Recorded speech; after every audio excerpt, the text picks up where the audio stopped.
Oh, okay, hi. Welcome. It's me. Hello. How are you? I hope you're doing okay. Gosh, it feels like forever since we last played Final Fantasy XIV. The joke here, before I was knocked over my fucking monster.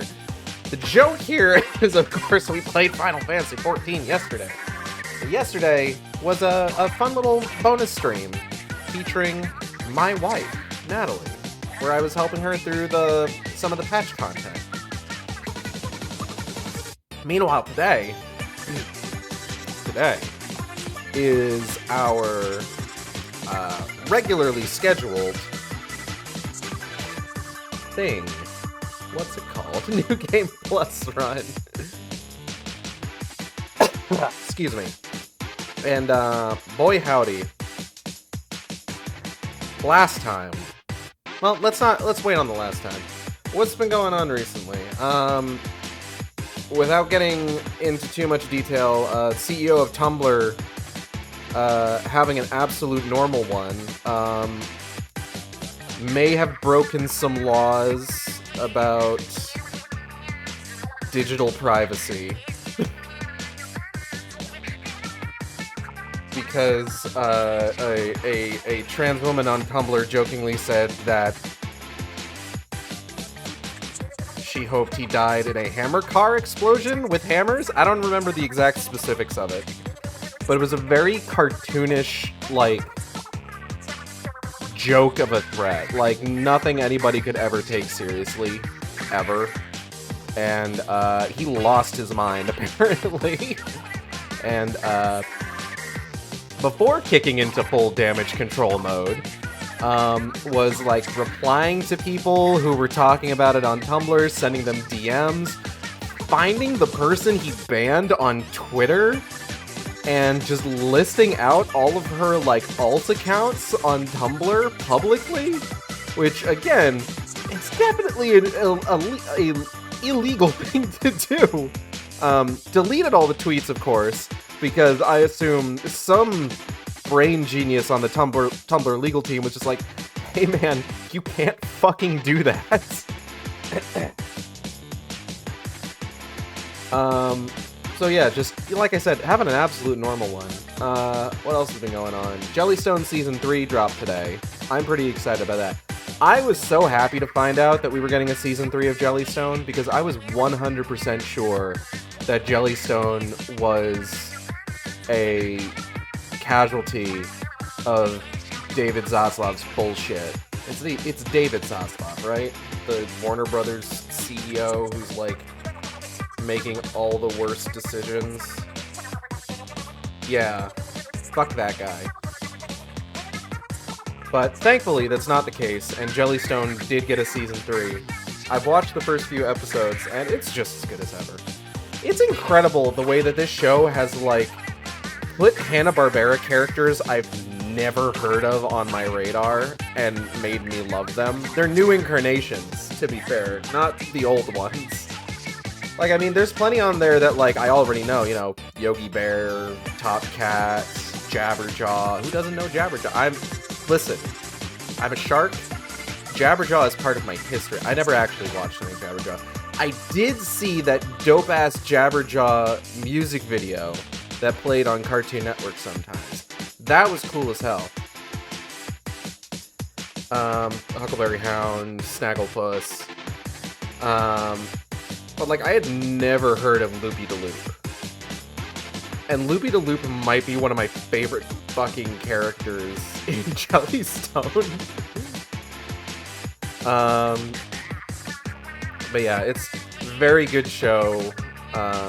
Absolutely fucking hilarious. Highly recommend checking it out if you haven't.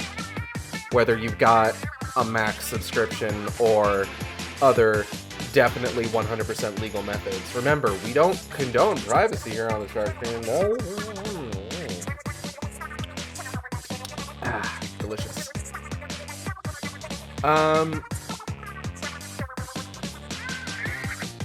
Oh, right, my music. Splatoon 3 Side Order is out. Friends of the stream, Team Cathole, are going to be playing that on their stream later. We'll be rating them. And I hope they have a good time.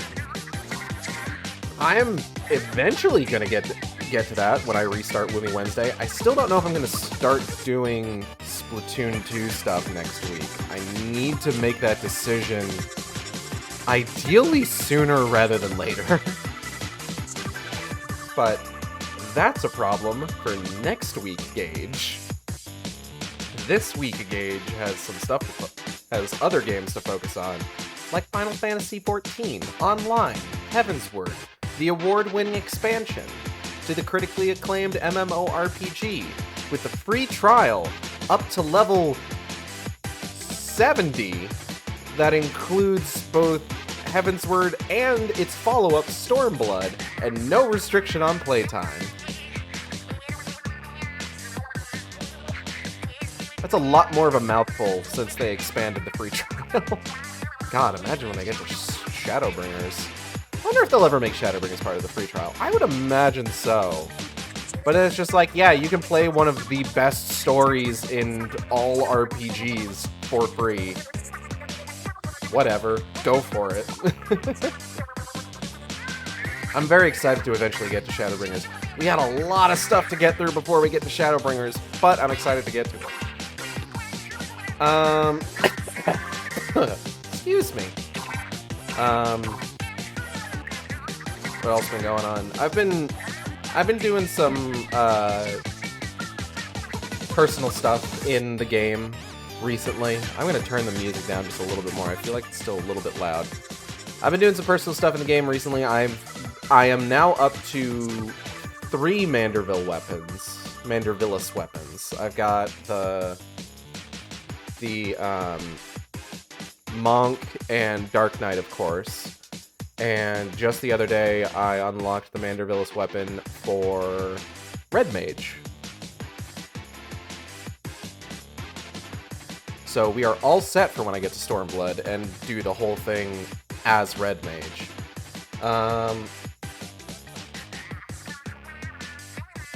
So the next one I gotta work on is Gunbreaker for Shadowbringers. And then I have no idea what fucking, like, class I'm going to play through New Game Plus for Endwalker on. Here's the thing. By John Carpenter. No. My gimmick right now for the New Game Plus run is that I'm playing through each expansion as a what's the word I'm looking for?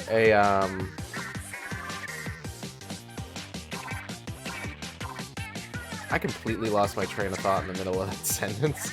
As a class that was introduced in that expansion. So played through all of Realm Reborn as Monk, playing through all of Heavensward. Well, I'm not going to do all of Heavensward as Dark Knight. I'm not doing the Alliance raids as Dark Knight. I don't even know if I'm necessarily going to do all of the fucking normal raids as Dark Knight. I probably could do most of them. But, like, there's a couple boss fights that are a little bit difficult, even if you're not doing it unsynced. But I'm definitely going to be switching to a DPS class for the Alliance raids. And hell, maybe even then, like, maybe I'll just do Machinist. I've got Machinist up to 90. I could, you know? I could do Machinist for those. I would need to retrain in Machinist a little bit. I haven't touched Machinist for a little while.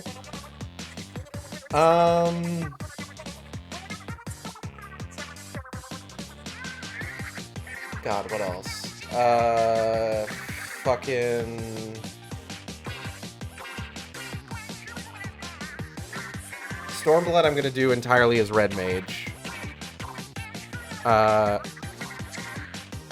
Shadowbringers I'm gonna do entirely as Gunbreaker. I think I could do Shadowbringers entirely as Gunbreaker. I don't know if I would do the Nier Automata raids again, because I did those already.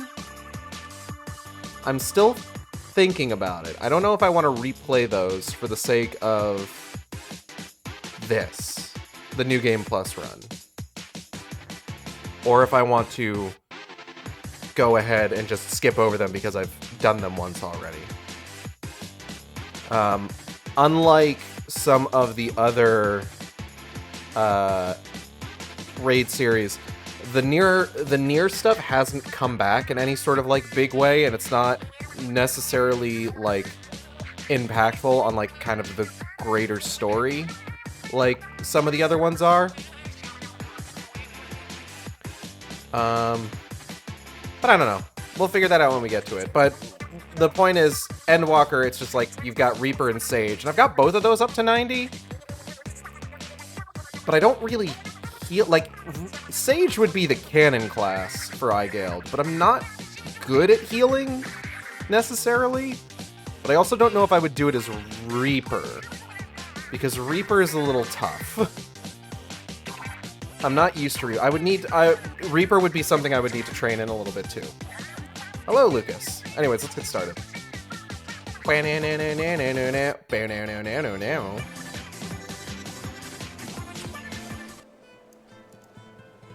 So last time... Oh, hold up.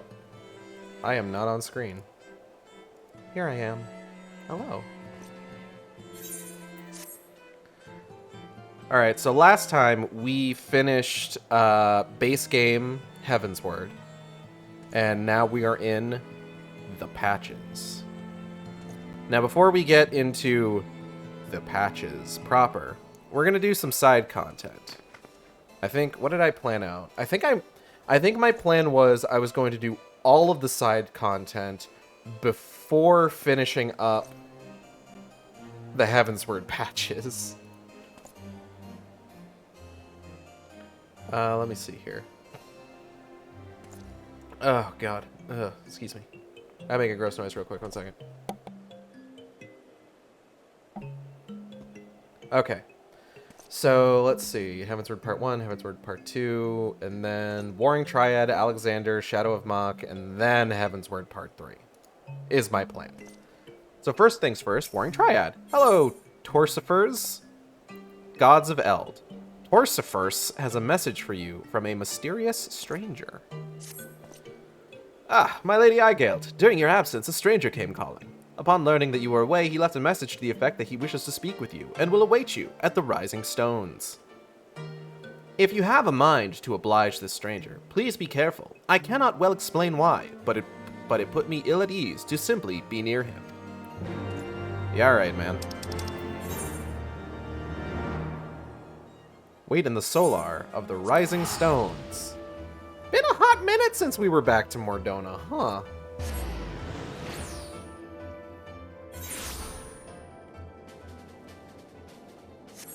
Haven't been here, really, since we kicked out all the fucking crystal babes.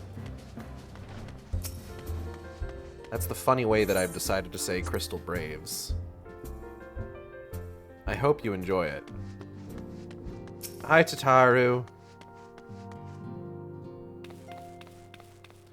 The scions may have scattered to the four winds, but I still have plenty to keep me occupied.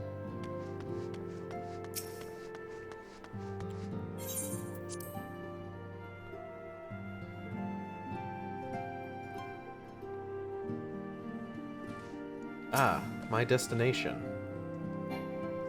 Oh. Waiting. Waiting. Waiting complete. My thanks for coming. Ooh, the spooky music. Well, aren't you just the cutest little mystery man? Uno Kalai is my name, and I serve a friend. I sought you out that I might alert you to the rising threat of the beings known as Icons. You are aware of the threat, you say? Ah, but I speak not of the primals, with which you are exceedingly well acquainted. It may interest you to know that the term Icon and the beings to which it refers precede the Garlean Empire by eras. You see, it is the name by which the Allagans called godlike beings, the dark divinity Odin among them, and the Garleans who seek to emulate the glory of ancient Alleg have simply availed themselves of it. Pray, permit me to continue the tale. Ah, I knew it was Urianger. I gotta move my coffee real quick, 1 second. It doesn't have coffee in it anymore. Now, you may be asking, Gage, you just mentioned you were drinking a Monster. Is it really wise to drink a coffee and a Monster? Don't worry, it was decaf. I've taken to trying decaf because I keep wanting coffee late in the day. And it's just like, I'm not gonna drink caffeinated coffee at like 6 in the evening. That's a terrible idea. You kidding? I say, sipping a Monster energy drink at 5:51 p.m. Ah, Urianger, how kind of you to join us. As the Warrior of Light's comrade, my participation is but to be expected. After all, the manor doth pertain to the very fate of this star. The icons of Eld, in the distant past, these mighty beings did offer fierce resistance to the Allegan Empire. However, they eventually fell to the men of Alleg, who devised the means by which to capture them. And it did not end with capture, as you well know, for the Allegans also learned how to harness the Icon's power. They refined this knowledge at the Etherochemical Research Facility on Azisla, and within the centrifugal's crystal engine, they sealed 3 of the beings, the Warring Triad. 'Twas first and foremost to acquire the infinite power of the Warring Triad that the Archbishop did seek Azisla. But in the wake of his defeat, the bindings which confined the Icons were severely damaged. Doubt not but that they will fail completely ere long. Know that we do not condemn you for striking down the Archbishop. You were simply fulfilling your destiny. And yet, were the Warring Triad to be released into the world, unimaginable destruction would ensue. So you see, in a way, it's your fault. Go fix your mess, idiot. Oh, that was very nice. Take heart, for there is hope still. Through swift action, we may yet prevent their awakening and see them resealed. But in dealing with this new threat, our first step must be to contend with the old.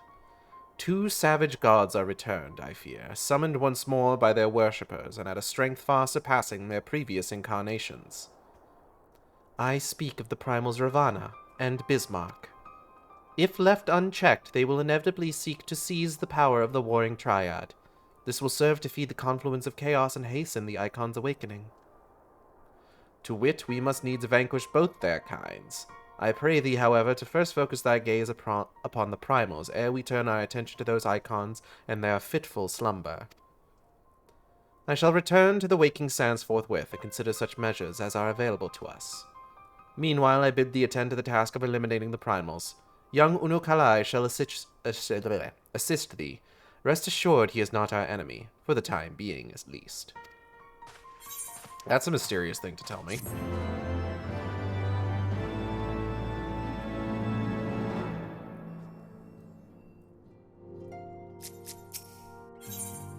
Warring Triad, the Awakening. The Warring Triad is the collective term for 3 immensely powerful icons that were brought into existence during the twilight of the Third Astral Era. Summoned by the native tribes of Mericidia, these entities were set against the encroaching forces of the Allegan Empire. The strength of a primal is determined by the fervent prayers of its faithful, and as the Mericidians' prayers called for saviors with the power to throw back an imperial invasion, the resulting incarnations were perforce imbued with nigh incalculable might.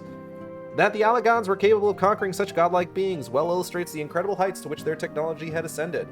The implacable Empire subdued and imprisoned the Warring Triad, shackled them to machinery that sustained the Icon's forms, whilst at the same time leeching away their infinite energies. For 5 millennia did the Warring Triad languish thus in dreaming servitude, their slumber undisturbed until Archbishop Thordan VII of Ishgard rattled the bars of their cage. The Archbishop had come to Azisla seeking to absorb the Three's power and make of himself a god without rival. It was fortunate then that the Warrior of Light and her companions thwarted Thordan before he realized his tyrannical ambitions, but the victory was not without consequence. The violence of the battle cracked the seals that kept the Triad in torpor, and the Icons have begun to stir. Worse, the Garlean Empire, in their heavy-handed efforts to plunder the secrets of Azisla, threatened to drag them into full wakefulness. These terrible entities must be destroyed before they arise in all their cataclysmic splendor. Dope. When the bow wakes. Uniclai is anxious to act before the Warring Triad awakens. The time has come, Warrior of Light. We must move against the Warring Triad now, or suffer the consequences. The seal is cracked and the icons stir. Should they be allowed to awaken and resume their titanic conflict, it will be alike to the coming of a second calamity. You, Eigeld, represent our best hope of eliminating this threat. Okay. That said, the very act of entering the containment facility itself presents certain unique challenges. So unique, in fact, that I struggle to locate an individual with the requisite talents to surmount them. Were it not for the impressively diverse connections of your fellow scions, I might still be searching. Happily, however, they were able to furnish me with a suitable candidate. Now, along with you and your echo-blessed companions, all the pieces we need to proceed with this deadly game of arrayed upon the board. Victory hinges upon no less than the total destruction of the Warring Triad. But we must also wear the interference of those who covet the Allagan's primal harnessing technology. I speak, of course, of the blindly grasping hand of the Garlean Empire and its fumbling agents. The ignorant meddling of the Empire will serve only to hasten the Icon's awakening, and it is my master's desire that the Triad be dispatched before Imperial forces delve too deeply. You have a master? What? Being the nearest to wakefulness, the Icon's Sephiroth shall be your first adversary. Make your preparations and join me on the flagship in Azisla. We will speak further there. See you later, fucker. Get out.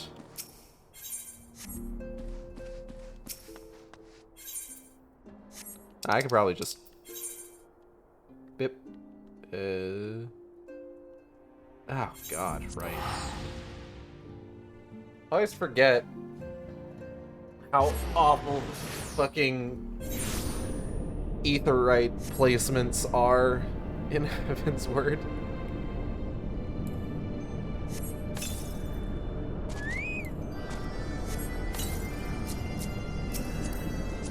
Alright, Hazel, let's go.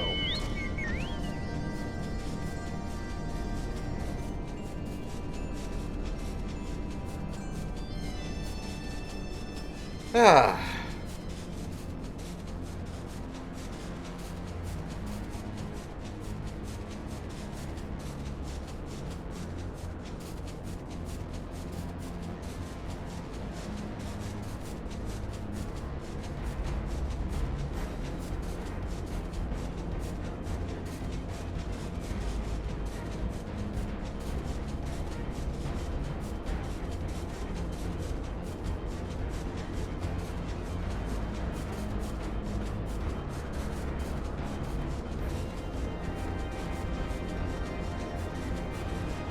Is that them? Or is that a... No, that's a player character. Hold on. This way.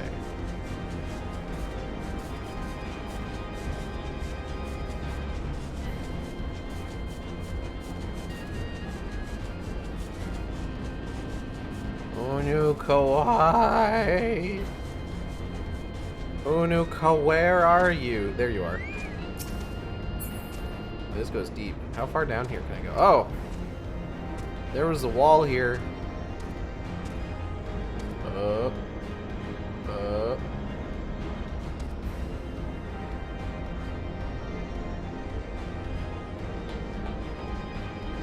Tee-hee-hee-hee-hee-hee-hee. Oh, there's somebody down here. Don't mind me.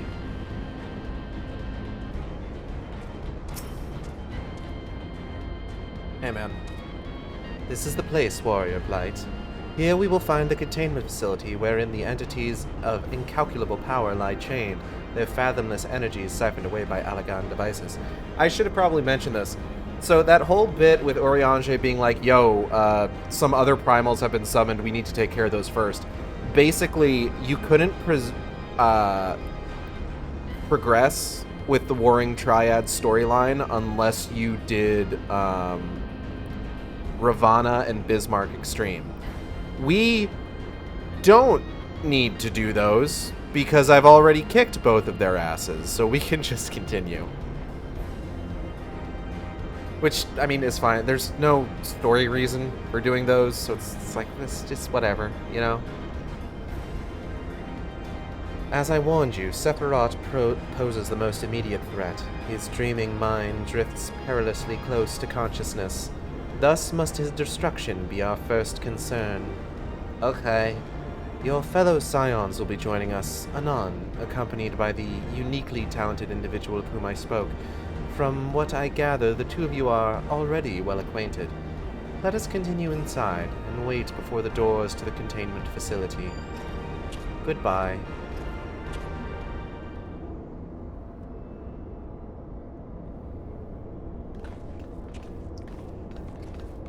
Oh, hey guys. You've not been waiting long, I trust. We are eager to lend whatever cooperation we may to your mission, Igeld. Uh-huh. Uh-huh. Awkward. It is an honor to meet you at last. As I know of only one Mikote scion, you must be Archon Ishtola, meaning your diminutive companion is Mistress Kryl of the Students of Baldesion, correct? Uh-huh. Diminutive? Perhaps there has been some mistake. I assumed it was for my knowledge, not my stature, that you requested my assistance. The mistake is mine. My apologies if I have given offense.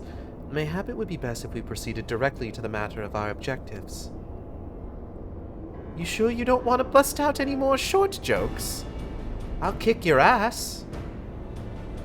Your adversary is the icon Sephiroth of the Warring Triad, otherwise known by the historians of Alleg as the Fiend.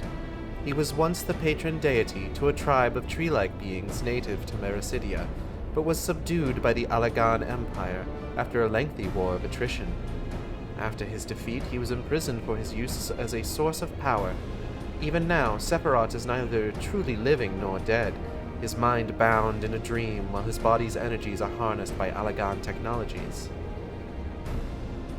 The explanation for his failure to dissipate into ether lies in his restraints. These ingenious devices serve not only to bind him, but to continuously regenerate his corporeal form. Meaning it will be all but impossible to banish him while said restraints are in place, yes? Remove them, however, and we risk allowing an unfathomably powerful, and doubtless vengeful, icon to run rampant. It seems we have no choice but to divide our forces. One team must locate the controls to Sephiroth's shackles and disable them, while the other stands ready to destroy him at the moment of his awakening. Can I volunteer for destroying? I want to beat something up. A most succinct assessment, Mistress Kryl. While I was aware that the Echo provided you with uncanny insight, I did not expect you to intuit the core of my strategy quite so swiftly. It's obvious. Duh. Ha! If only my gift offered such detailed analysis. Which is to say, it doesn't. I merely took it upon myself to learn as much about the Triad's imprisonment as I could before coming here. It will be Igeld and I, after all, who enter the Icon's den. Uh-huh. Indeed. Given the nature of our adversary, none save those under the aegis of the Echo should be permitted to enter the containment facility. The risk of primal influence is too great. Well, that's that settled then. I will disable the restraints, and Igeld and her gifted adventurer friends will welcome Sephiroth back into the waking world. Better than the other way around, I'd say, considering our respective fields of expertise, and of course, my diminutive stature. Right, it's time I had a little chat with the doorkeeper over there. Don't worry, Kryl, you'll learn to kick ass in due time. Blip. Activating verification systems, lifting restriction to triad control.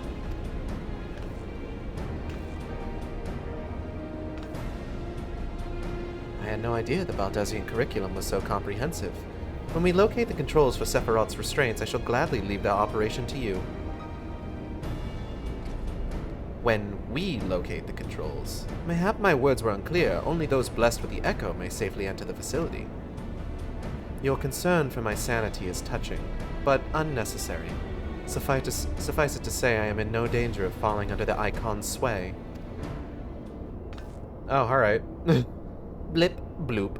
Warning, verification systems detect multiple unauthorized vessels entering restricted airspace. Security systems engaging intruders. The Garleans. Come, Urianger, we must keep the Imperials occupied. Okay. I mean, verily. We too should be on our way. Gods, I would be lying if I said I wasn't slightly terrified. But I can't very well leave every deadly task to you, Scions. According to the histories, Sephiroth was immense in both size and strength, mighty enough to rout even the implacable armies of the Alagans, and that more than once. To cut a long story short, we have to get this right. I shall do my best not to wake the icon up too much, as my grandfather always used to say of certain little monsters, get them up and get them moving while their brains are still abed. Okay. Was that for, like, children? Containment Bay S1T7, now accessible. We will, of course, be going in unsynced, so that we should be able to just kick Sephiroth's ass really quickly. How appropriate, us fighting Sephiroths on... with Final Fantasy VII Rebas on the horizon. This is a little joke I'm making. It is not the same character. That'd be fun, though.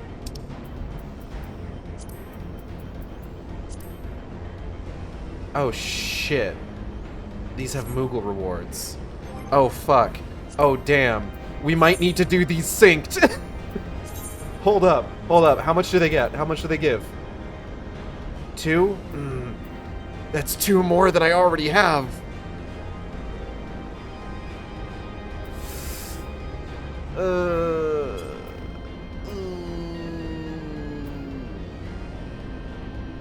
I don't know. No, we'll do them unsynced.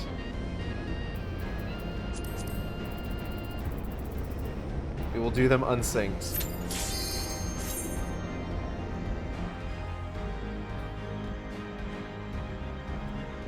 Two treasure trove tomes is not going to be enough for me to, like, sit waiting for a party to form.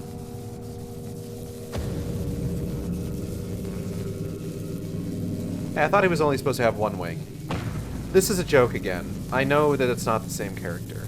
I am making a comical disabling observation. Restraints now. Good luck.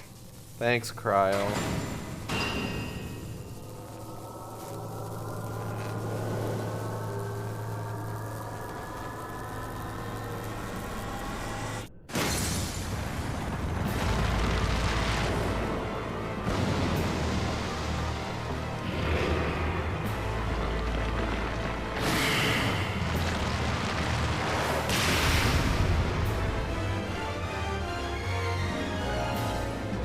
Hey, big fella.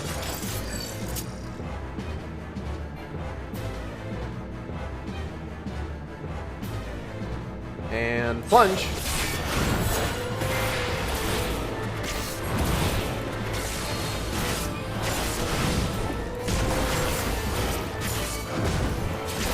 Alright, so this shouldn't be too difficult.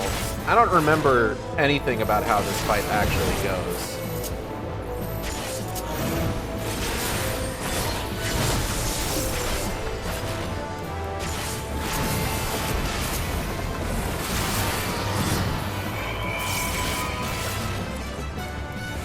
I think I'm doing pretty well so far. Oh, shit.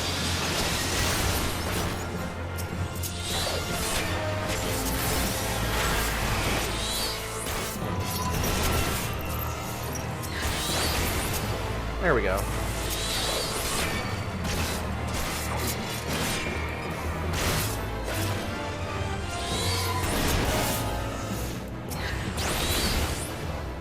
Yeah, see? No problem. Oh, and... okay. Cool, he exploded. I guess we're done. Alright, let's get out of here.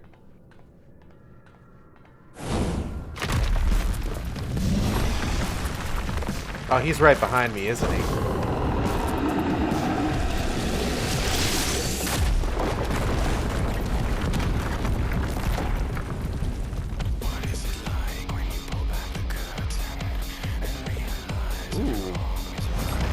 I forgot about this. Whoa, shit.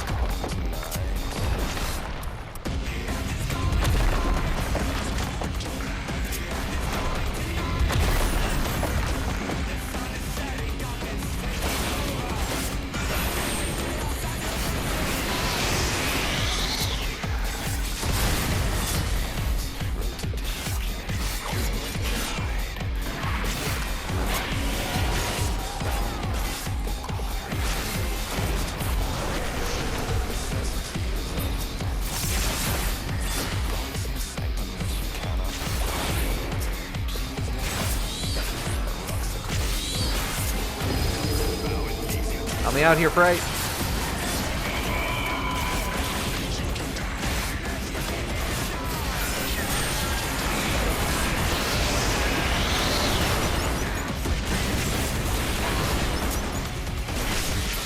And we're done.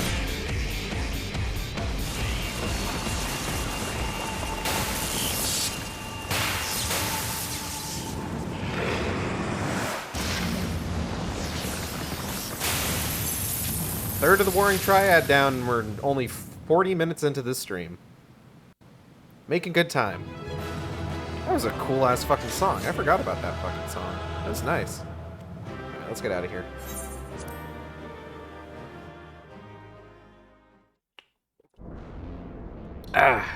Give me some cutscenes.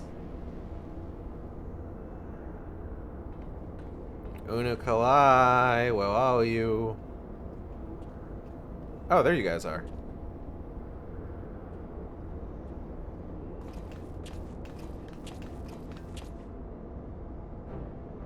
You did it! I've seen you in action before, but never against anything that big. My legs kept telling me to run, but I just couldn't tear myself away. I don't think I blinked once during the whole ballet. Ballet? Battle. Ballet is a different thing. Might as well have been a ballet. Smile. A hero tried and true. If only I had possessed such strength. Aww. Clyde, what you talking about? What a strange thing to say. Ishtola, this is Kryl, Icon eliminated. Oh, if only you could have seen it. Agiel gives Sephiroth the mother of all rude awakenings. And your distraction was perfect. We encountered not a single Imperial soldier. Hmm? Yes, understood. Let's swap tails at the Rising Stones, then. On our path to the control chamber, we discovered a number of dormant thralls. It would seem the machines that preserve their forms also hold them in a state of torpor. We need not fear them summoning their deity anew. In short, our work here is done. For the present, at least. Let's go home, shall we? Uh-huh. Uh-huh, uh-huh.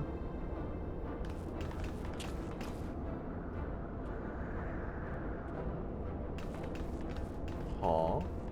What?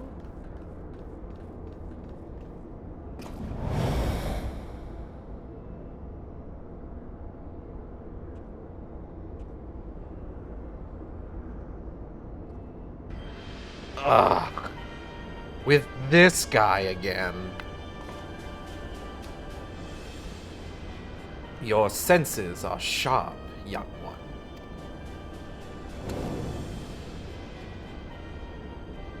I am Regula Van Hydrus, legatus of the 6th Legion, and it would seem that damnable woman and her accomplice have led me a merry dance through the thickest of this infernal island's defenses. To think that I pursued them. I shall withdraw for now, my lesson learned. I doubt it. You Garleans never learn. You covet the means to enslave primals, but in your own headlong dash to control that which you do not understand, you show less wisdom than the very beast tribes that summon them. Hey man, they're not called beast tribes anymore.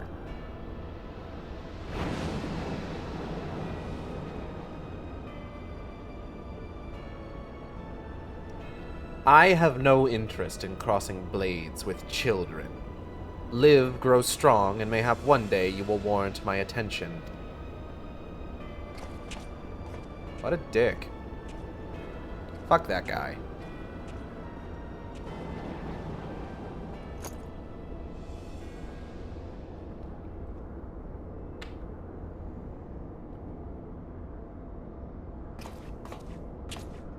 Hey guys.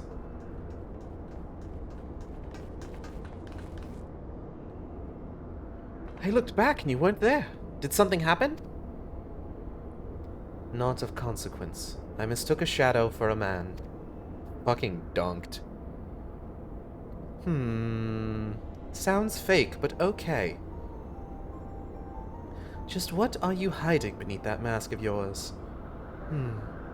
A longing for hope? An appetite for power? A lingering sense of regret? And do I detect a desire to test your strength against a certain hero? Is that what your gifts tell you? Nah, man. No, those were just wild guesses. But I wonder if some few of my words didn't strike close to the mark. Do you want to fight me? Because I'll fight you. I'll fight a child. Or mayhap more than a few. Be at ease, Unukalai. I have no supernatural ability to read minds. The echo simply allows me to comprehend, regardless of language, that which a fellow being would have me know. You need not mask your heart as you do your countenance. That was a performance, then. A ruse to uncover my true nature. I see I shall have to keep my wits about me.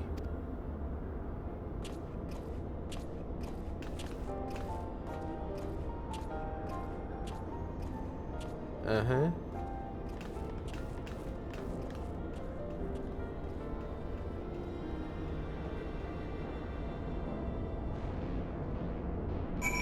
Anyways, back to the Rising Stones with me.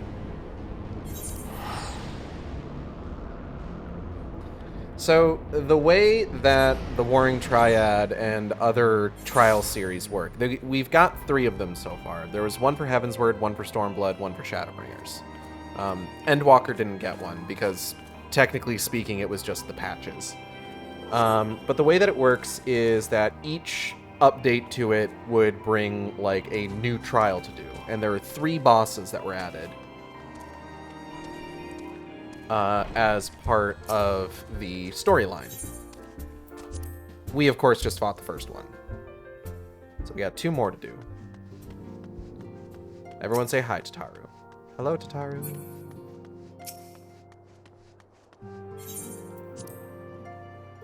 The state of the world right now is, I think, in Endwalker at the moment, because what we're doing is side content that isn't dependent on, like, the world state being Heavensward.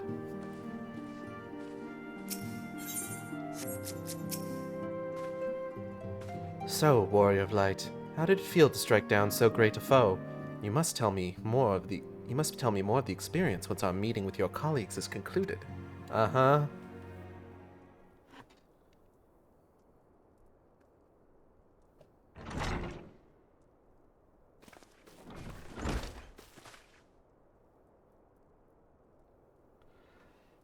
Though thine all-surpassing skill at arms, do we now take our first step in ridding...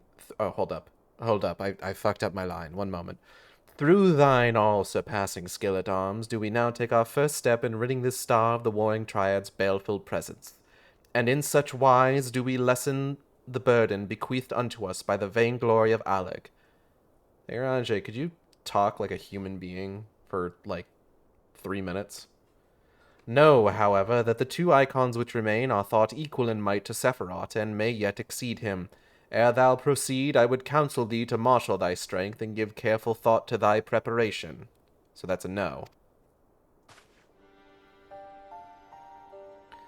Assuming the Garleans afford us the luxury of time, even now they grasp for the means to dominate the primals, blind to the technology's potential for calamity. Calamity? My master taught me that the entity known as Sephiroth was the world's first sacred tree, elevated to godhood by the belief of its worshippers. There is no power more fearsome than that born of unconditional faith and unbending ideal. 'Tis plain your master found you a willing student. Tell me, was it he who taught you of Allagan Technology's potential for calamity, or are those your own words? 'Twas but a figure of speech, nothing more. When last we met, I thought I caught a glimpse of the boy behind the mask, but it would seem your defenses are firmly back in place.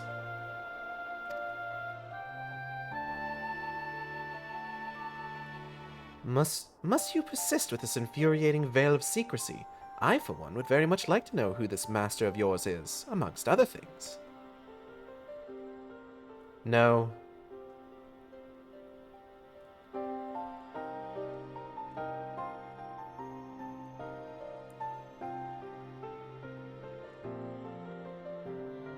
Sorry, I'm looking at something right now. Give me a second. As long as our purposes align... Oh, shit. Hold up. I didn't mean to... Hold on 1 second. As long as our purposes align, what matter my affiliation? It matters a great deal. I do not ask out of idle curiosity.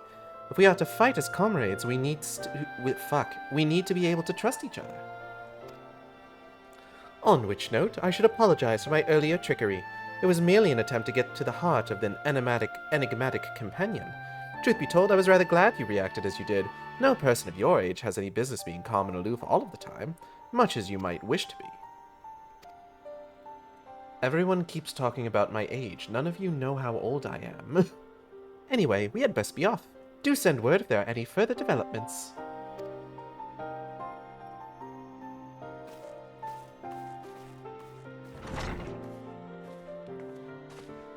And, well, there goes everybody.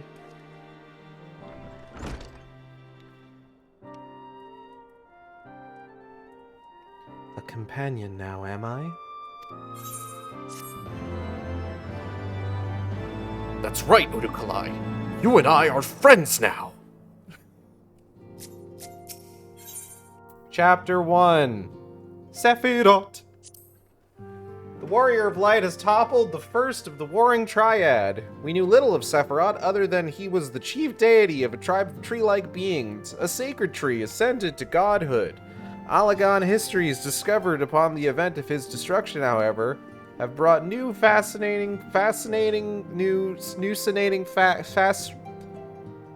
some cool shit to light. These recordings attribute to Sephiroth the ability to induce spontaneous growth in living organisms through the manipulation of ambient etheric energy. It is noted that the icon did not hesitate to direct this ability upon himself. He did get huge. Sephiroth grew to gigantic proportions during his conflict with the armies of Allig, using his own colossal limbs to cut great swaths of devastation through their ranks. He was eventually overwhelmed, however, and his abilities contained. The Alligons performed experiments upon the captured icon, siphoning his growth-inducing energies and the cultivation of numerous chimerical monstrosities, one in natural existence, propagating countless others. When one believes one's control unbreakable, however, a single overlooked flaw inevitably leads to catastrophe. I know of at least one civilization that collapsed under the weight of such hubris. The fate of Star Wars. Urukalai is preoccupied by the threat of the 6th Legion. I am troubled, Warrior of Light.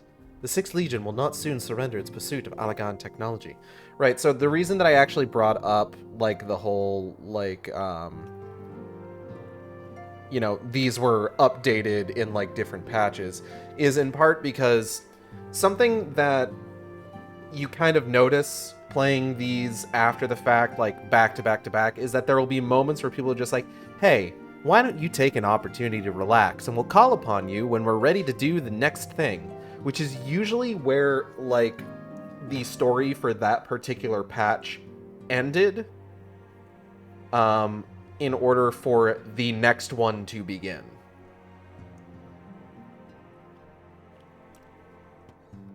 But it's very funny,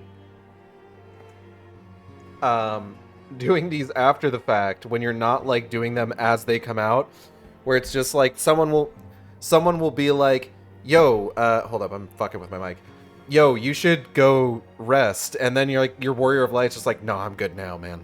I'm good now. Give me the next one. Give me the next one. I need to fight something. While it is true that the 6th Legion suffered heavy losses in attempting to breach Azizlar's defenses, the Legion is still very much a force to be reckoned with. Left to its own devices, it will not be long before the Legatus moves to... Excuse the interruption, but a call to this link pearl can only come from one of your fellow Scions. Archon Ishtola, what news? And you are quite certain they have broken through? Yes, of course. We shall leave immediately. It would seem the thing I feared most has come to pass. The Garleans have succeeded in dispelling the barrier Urianger placed upon the entrance to the research facility. We must intercept and destroy them before they acquire the means to control primal entities. Archon Ishtola requests that we assemble at the scene of the intrusion. Pray, depart at once. I will join you when I have informed the other scions of this development. I'm just gonna chill right here. Don't mind me. Yeah. Back to Azisla we go.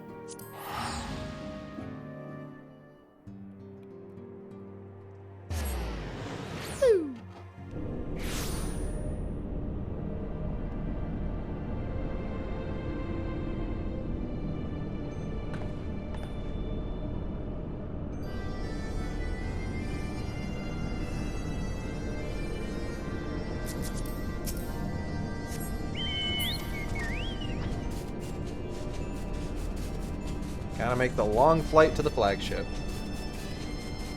So what's been going on for me lately? I recently watched, so I've talked about this on stream before. I'm actually a not a huge fan necessarily, but I'm a fan of the Hunger Games series. I saw all of the movies in the original series, Hunger Games, Catching Fire, Mockingjay Part 1, Mockingjay Part 2, and I knew that when they announced, like, oh, there's going to be a prequel book chronicling what was essentially the rise of the primary antagonist from the books,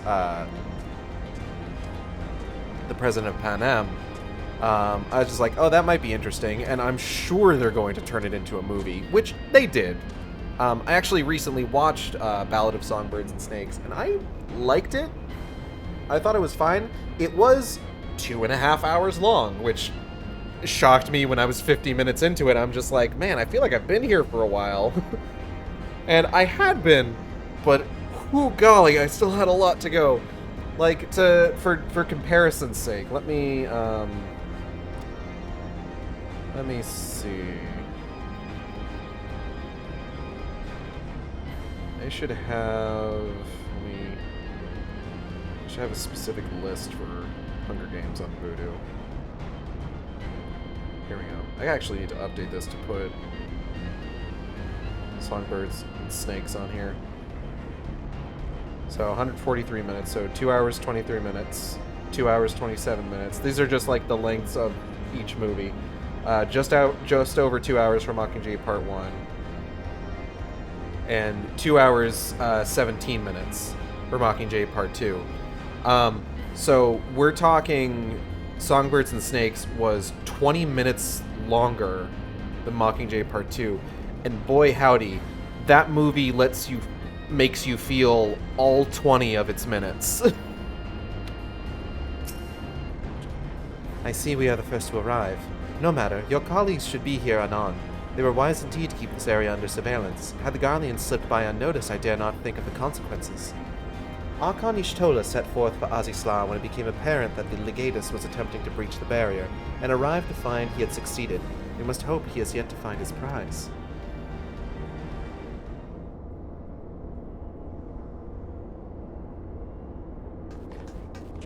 Oh, hey guys.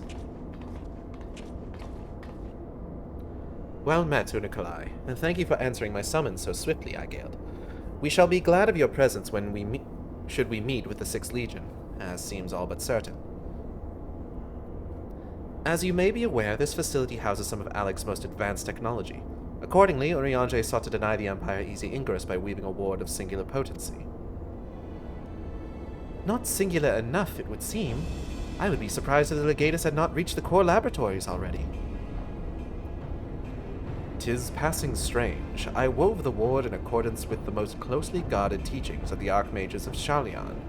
Naught was left to chance. Naught. 'Tis well known that the children of Garlemald have no talent for arcane manipulation, nor hath the Empire more than a cursory knowledge of sorcery. That they should succeed in unraveling so complex a skein of magecraft, and with such surpassing swiftness, 'tis passing strange. That it is, Urianger, but 'tis a mystery for another day.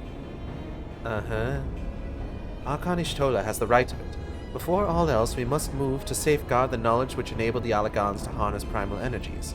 Of particular concern is the Genesis expression, an etherochemical formula that allowed the scholars of yore to create a substance from nothingness. I know of no such formula. Whence came you by this information? From your enigmatic master, perchance? He did furnish me with that morsel, yes, and knowing exactly which prize the legatus now seeks enables us to predict his position. Do you not see? We have been gifted the perfect opportunity to remove the head of an entire legion. I would really like to do that to this particular head. I didn't think you quite so bloodthirsty, Unukalai. I'm bloodthirsty. Surely safeguarding secrets should take precedence over slaying legatuses. No, it shouldn't. Kryle's sentiments reflect my own, yet the two objectives need not be mutually exclusive. What say you, Oriange? Big guy? Oriange? What? Forgive me. My thoughts were bound up in idle imaginings. In answer to the question, milady, I am content to be led by thee in this manner.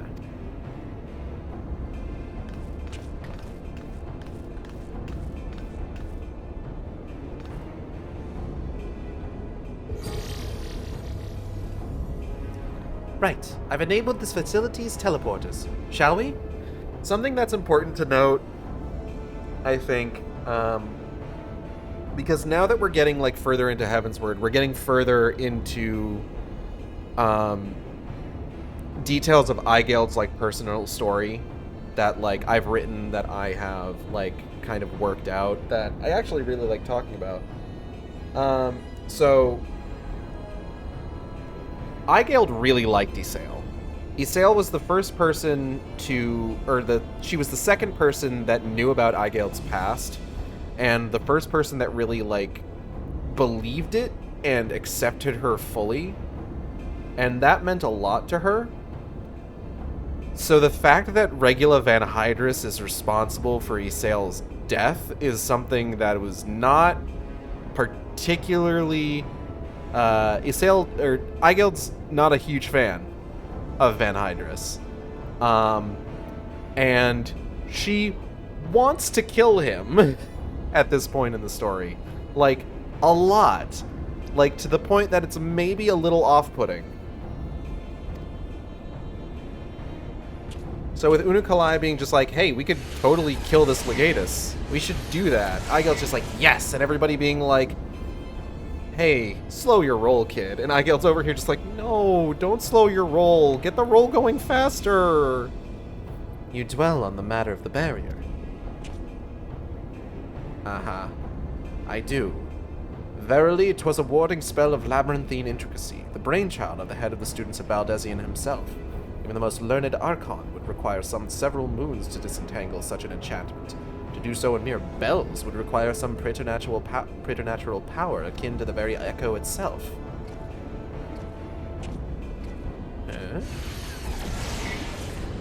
Alright. Everyone has walked off without me.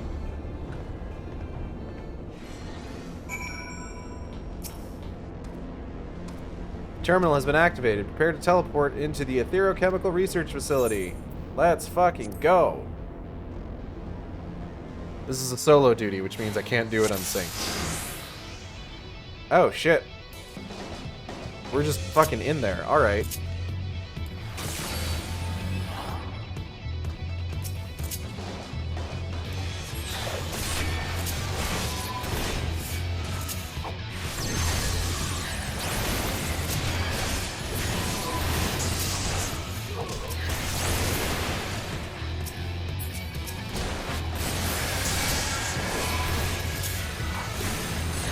I'm still, like, really kicking ass, though. These guys got fucking nothing.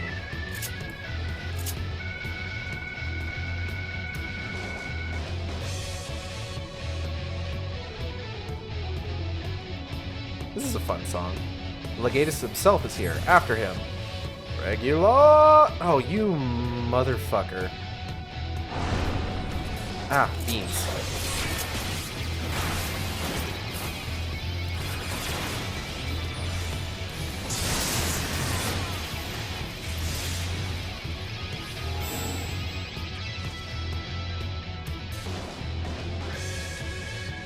Oh, is Urianger gonna keep this guy? Okay. Oh, he's got a little carbuncle. That's adorable.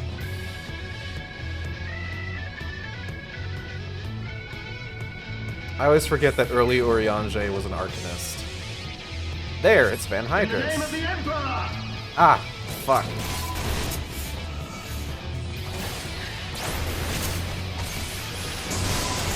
Can you all, like, leave us alone, please? Get out of here. Damn it, he's gone again. Son of a bitch. What the?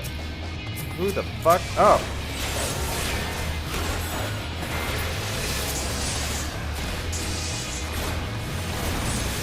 What? What? Oh, God.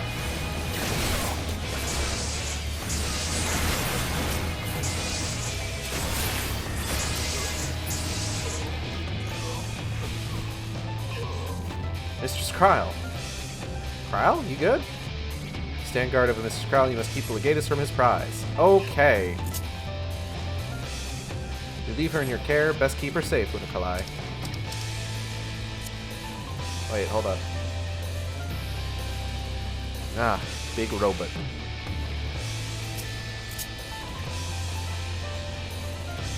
Yoink!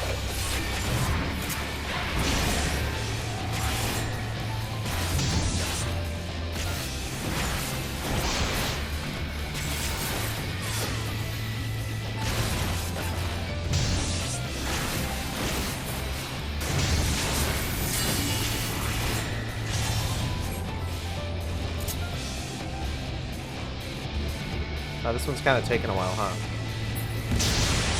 I probably could have taken him out in that time.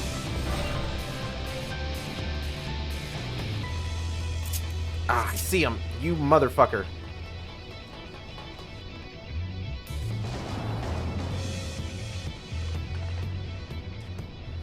After the legatus. Uh-huh. Don't gotta tell me twice. Huh? Ah, beans. Oh, it's 3 guys. And still they come.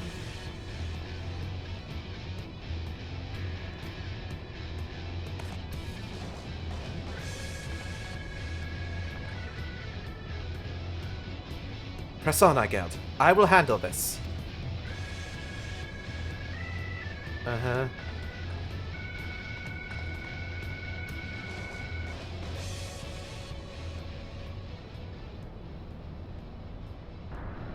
Regula, you son of a bitch.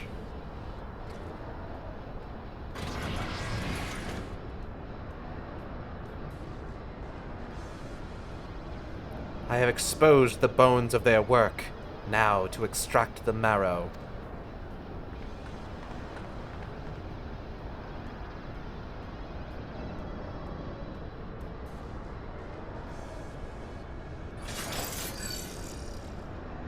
That looks really good. Even in the moment of my triumph, you persist in your misguided crusade. So be it. I shall present my prize to the Emperor alongside your head.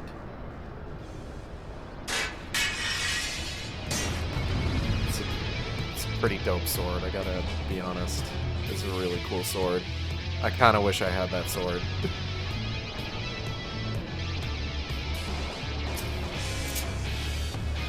Yeet!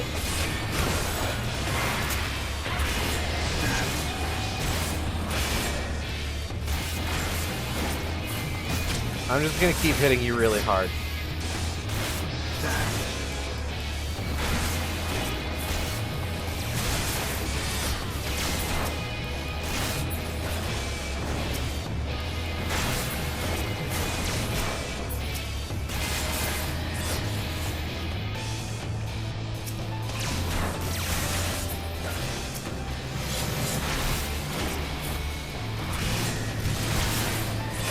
Oh, shit. Can you withstand this? Ow.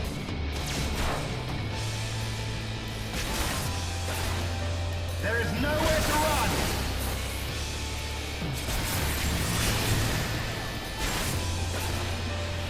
Can you withstand this? You're not even aiming at me. So, yes, I do think I can withstand that, honestly. Hey. My weapons inhibitors exist for a reason, but I will not lose to you again. Oh, shit.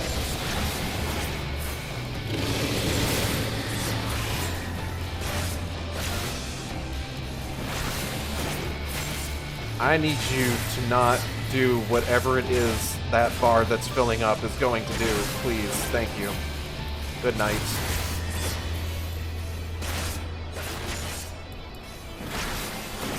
That 0.1% is sticking around a little bit.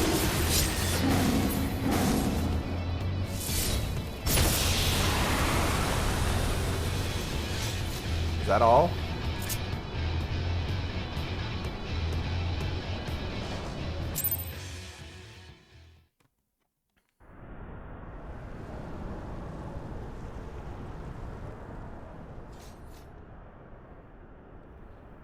Hi, Galt. Yeah, that's me.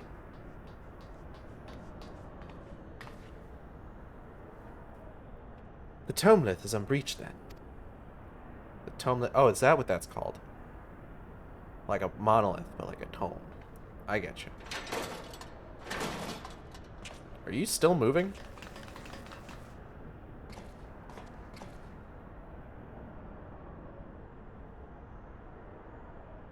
Hey man, cut it out. Kryl!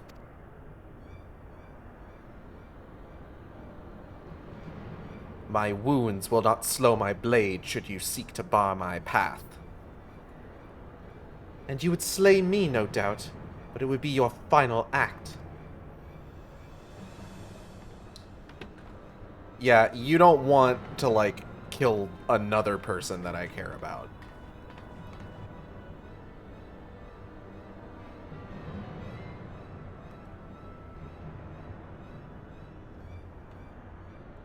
What madness afflicts you, Eorzean fools? The Emperor but desires a means to shackle the Icons and their destructive appetites. Why do you rail against your own salvation? It is not for man to wield such power.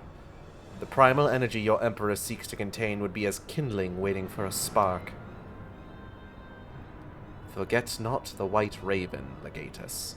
Like thee, he presumed to wield the power of Alec and invited the calamity in so doing. The star's fate is too important to be decided by any one man, a warmongering savage least of all. Bro, calm down. Have care, boy. You speak of my Emperor. And? But dying here in defense of his honor will not further his cause. Do you want to die somewhere else in defense of his honor? Because I can make that happen for you. Oh, shit. Think fast, chuckle nuts.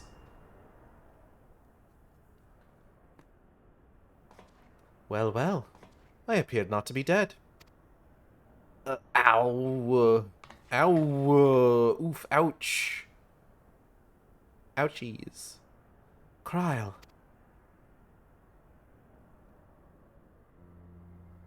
I may have cracked a rib. Or two. But I'll be fine, honestly. Our foes gave no quarter. Had Unukalai stinted in his defense of thee, thou mayst be certain thy hurts would be far worse. Thy ouchies. What? God. Stop looking at me. I could do no less. Mistress Kryl here is here at my behest, after all.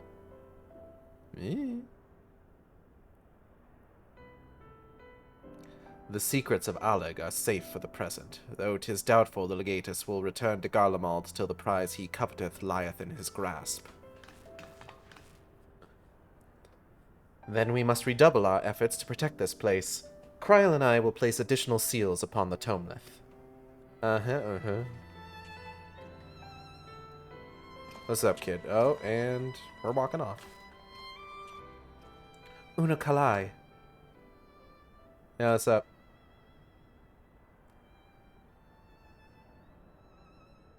I appreciated you staying at my side. Thank you. Aww. Shut up. Twas not. Oh, please. It was a good deal more than that, and you know it. Now let me help you. When a woman thanks you for saving her life, the customary response is, "You're welcome." Whatever. You're welcome, I guess. You are welcome. Attaboy. He's just a little guy after all.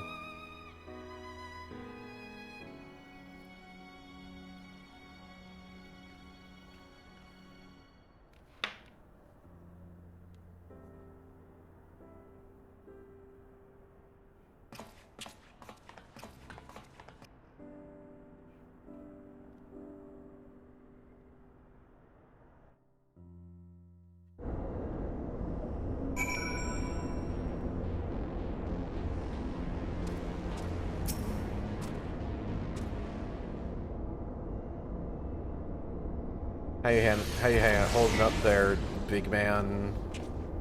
Oh, hey. Ah, Oriange, are the new wards already in place? No. My colleagues yet toil upon their enchantments. I come unto thee in secret, that I might question thee outside their hearing. Question me? Aye, I would speak with the one who undid my subtlest magecraft. He who invited an imperial legatus into this facility in hopes of engineering the man's demise at the hands of the Warrior of Light. You did all that for me? You accuse me of masterminding this day's events. Uh-huh. The plan may have been thy master's, but the deed was thine. Thou didst lure the legatus of the Sixth Legion into a trap from which he was not intended to emerge. 'Tis plain to me now that thy seeming opportunism in proposing his elimination was feigned, and that his death was the object of thy plan from the first. And you have proof of this? Thine own words betrayed thee. Thou didst speak of the Empire's desire to claim the Genesis expression, the existence of which even the learned Mistress Kryl was ignorant. Whence did the legatus come by such definitive knowledge? And then there is the matter of mine unraveled ward. None save one possessed of an otherworldly gift could have so swiftly effected its dissolution. Know thee of another blessed with such? Assuming these accusations have merit, what then? Full many times and oft doth the pursuit of truth lead men down darkened paths. I take no issue with thy purpose, 'tis but thy method I would call into question. In the Gallian Empire we have a common foe. Hadst thou deigned to share thine intentions with Aigeld or Mistress Kryl, 'tis like that we would have closed the trap with less risk to life and more success. I sought to use the most dangerous secrets of Alec as bait. Who among you would agree to such a reckless plan? I would. None, and with good cause. Irrespective, thou wert remiss in thy duty to thy comrades. I note with some disappointment that in matters concerning the primals and those who would control them, the cold rationality upon which thou dost so pridest thyself is conspicuous by its absence. Know that the salvation of this star is an end too vast for any one of us to accomplish alone. Shouldst thou fail to trust in thy comrades, I foresee thy actions precipitating some terrible misfortune. Indeed. My sincerest apologies, Aigeld. Oriange is correct in his suspicions. It was I who orchestrated this encounter with the Empire. Think nothing of it. I appreciate any opportunity that you may give me to murder Regula Van Hydrus. I would ask that thou forgive Unukalai this transgression, and keep mention of it from Mistress Kryl. It would be a pity for one foolish decision to wither their budding camaraderie ere it had a chance to bloom. Yeah, alright. There you are, you rotten idler. When Y'shtola realized we were struggling with the wards alone, she was absolutely livid. Never mind the warring triad. I've awoken Archon Y'shtola's tempestuous wrath. In supplicant mood shall I return at once, and there atone of mine indolence.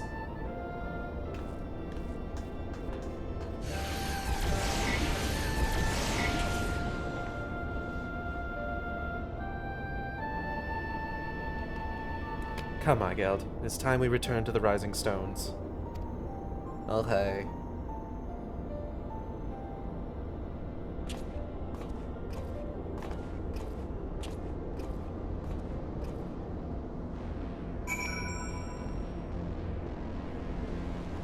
To the Rising Stones we go. Oh, hold up. There we go.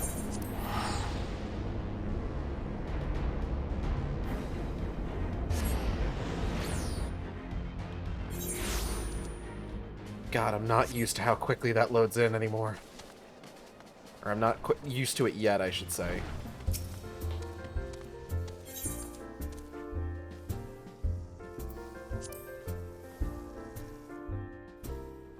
The PS5 is so powerful, I just wish it had games on it.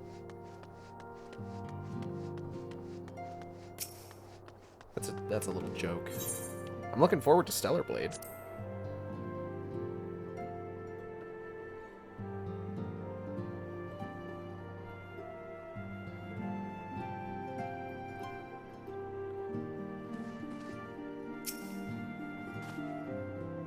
Once again, I must apologize for acting without your consent or counsel.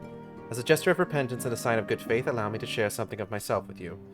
As Urianger suggested, I possess the gift of the Echo, though it is of a nature different from yours. Regardless, I would use my gift for the selfsame purpose, the salvation of this star, and nothing poses a greater threat to the world than the proliferation of primal harnessing technology. This I know only too well.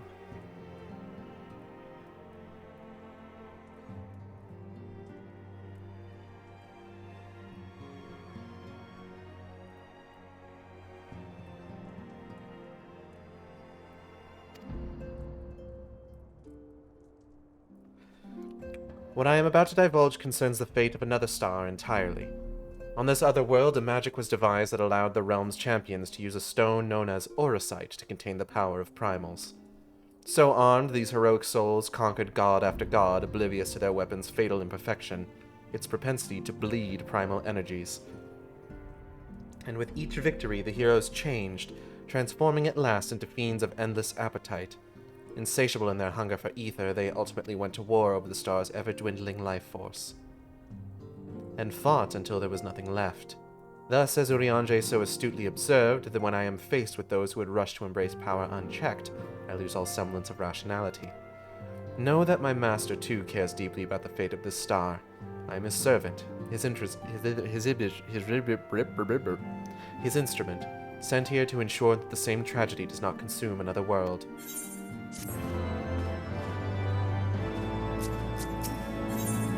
Chapter 2, A Persistent Foe. The Garlean Empire's 6th Legion has breached the core laboratories of Azisla's research facility. Okay, I'm going to read this faster. Seeking to prevent the Imperials from extracting the Genesis expression, the Warrior of Light and her allies pursued the Legatus and his soldiers and succeeded in denying him the vital formula. The Garleans claim their interest in primal harnessing technology comes from a desire to constrain the entity's wanton destruction, but while this purpose seems perfectly noble, such control would place the power of gods in the hands of a select group of men. Who then might oppose the Emperor should he wish to sunder the world, and what guarantee prevents error and happenstance from setting the primals free, ever with the threat of their accidental awakening loom above our heads? By harnessing a primal, one is also condensing and concentrating its vast energies. Upon the being's release, its long-suppressed power and simmering rancor explodes with unimaginable violence. With their potency increased far beyond that of the typical beastman summoned deity, the defeat of harnessed entities becomes exponentially more arduous. Such might can only be overcome with more might, but ultimately the battle has no victor. When powers of this magnitude collide, they consume immense reservoirs of ether. The star will be drained of life before the clash can be decided, and all will crumble into oblivion. Fun! Balance unto all! Unukalai has urgent news to share on the current state of the warring triad. Warrior of Light. If this world is to survive, we must needs move forward with our plan. Another pillar of the warring triad must be toppled. The question of which has already been answered. Following our encounter with the Legatus, Archon Ishtola detected erratic etheric waveforms emanating from the sector containing the icon Sophia, known simply as the Goddess in former times. Such readings can only mean one thing. She is close to weakening. Let us return to Azisla... She is close to awakening, excuse me. Let us return to Azisla forthwith and put an end to this primal deity, lest she rise again in all her terrible glory. Yeah, right.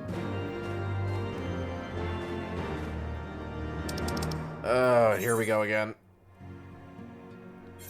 Back to Helix.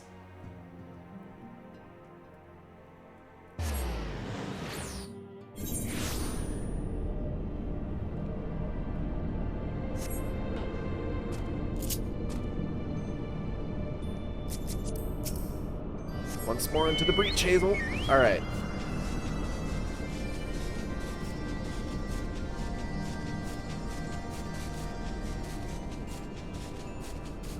But yeah, so like in most of the Hunger Games movies, like, and by most I mean the first two, the bulk of the movie and sort of like the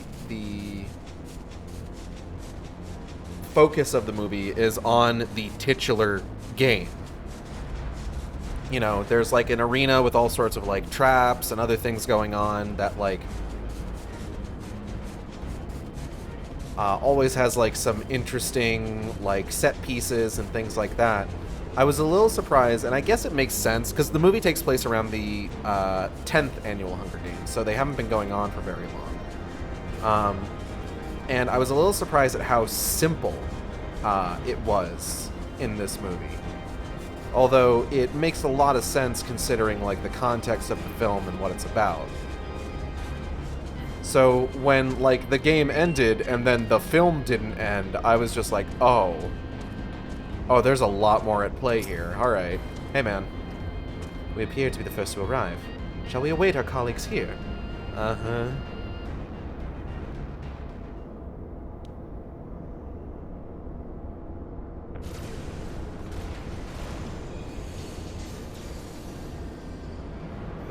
Could the 6th Legion have returned? I don't know. Hi, Gelt! Una Kalai! Oh, hey, Kryl. Was good. We're under attack. Y'shtola and Urianger have engaged the foe not far from here. Uh-huh.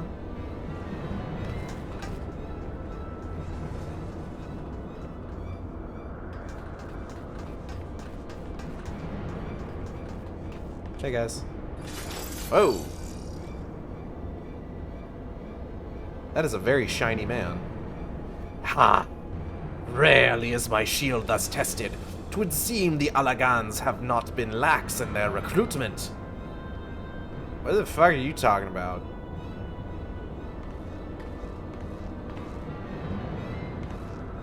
You think you so? Mayhap your arm merely withered whilst you lay idle.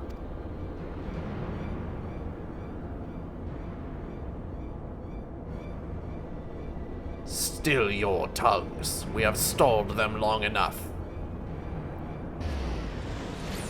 Hey, what? Hey, what? With scales in hand, the goddess shall arise, and righteously cast off her cursed pall, that she, with wrathful Worm King at her side, might judge and thence bring balance unto all. Hear my words and despair, Alagans. Our goddess is awoken. Your civilization has birthed the instruments of its own undoing. We're not Alagan, and he's gone.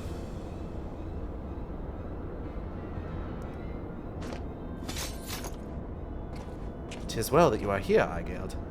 I should like to know what our assailants were saying. You understood their words, did you not?" Wait, you guys didn't? Uh-huh. "'Twas a Mericidian dialect, if mine ears do not deceive, though one which beareth scant resemblance to any spoken in recent times. As for our antagonist's meaning, I do gladly defer to those blessed with the echo. The one with the shield seemed to think we were Alagans. He recited what sounded like a verse of prophecy, then claimed that their goddess is awoken. Is that about right, Aigeld?" Yeah, like, what do you guys need me here for? "And might we assume that this deity of theirs is the very icon we've come to topple?" Yeah, probably. Aye, from their tongue, their words, and their attire, 'tis like that our antagonists were Mericidian, thralls to the goddess Sophia, and victims of the Alagans' incursions.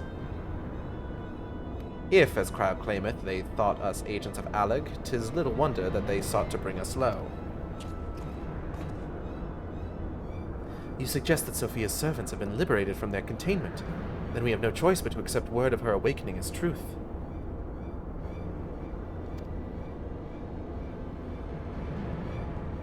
Gods help us. The warring triad have proven formidable enough when we've roused them with a fraction of their true strength. Should Sophia break free at the peak of her powers, Aigeld and her friends won't stand a chance. Hey, have a little bit more faith in me. Let us be about it then. Eigeld, Kryl, Unukalai, the three of you will make directly for Sophia's containment facility. Oriange and I will do what we can to occupy the Icon's thralls. Okay. Oh, and there they go. Uh-huh.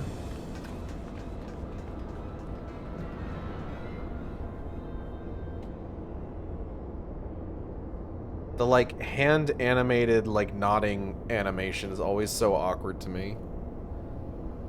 Mistress Kryl, do you perchance recall the words of the prophecy in its entirety? No? Now, let me see. I believe it was, with scales in hand the goddess shall arise, righteously cast off accursed paw, that she with wrath and worm king at her side might judge, and thence bring balance unto all.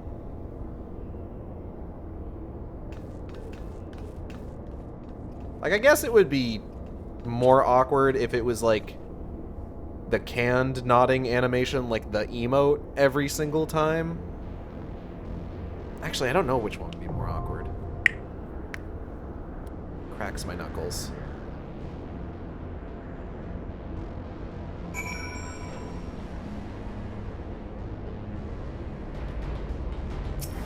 Alright, let's head on in. P1, T6, right? Yeah.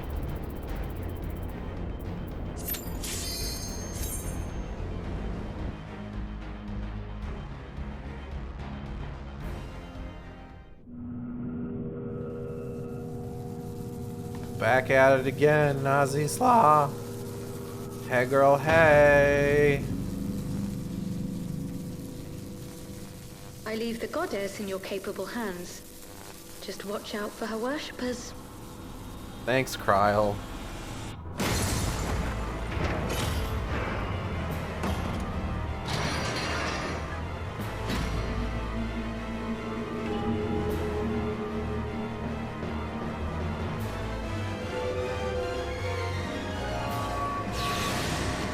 She's a lot more naked than I was expecting.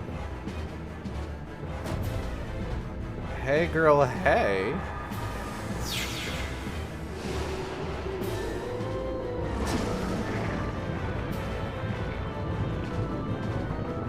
Ah, hello.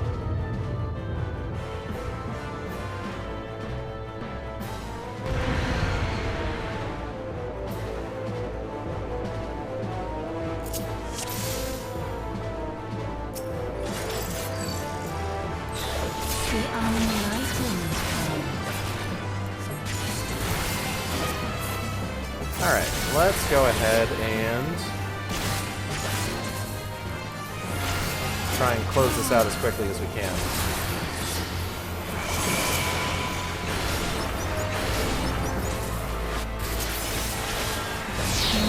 The full weight of death.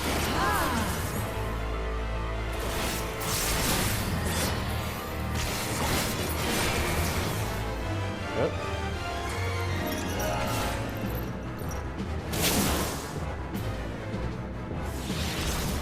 Ooh.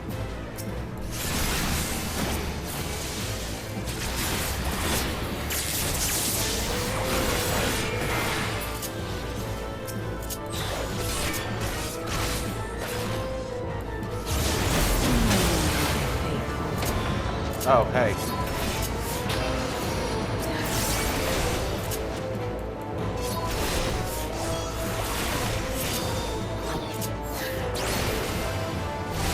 Ah. Rude.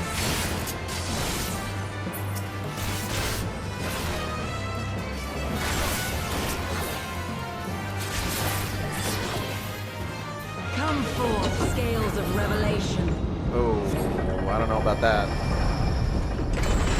I would know the weight of your sins. Oh, shit.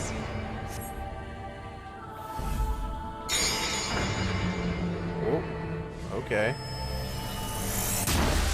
Oh. That thing is still there. Is that bad? Can Oh, yep. you bring sin must be balanced with suffering. Must it, though? Like, realistically speaking?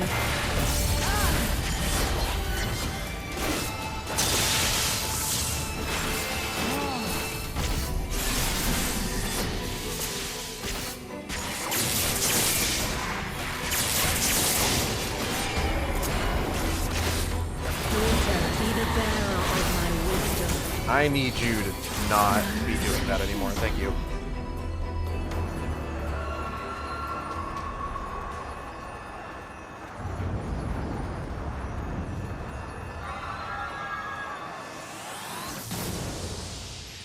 I did it. I'm so good at killing gods.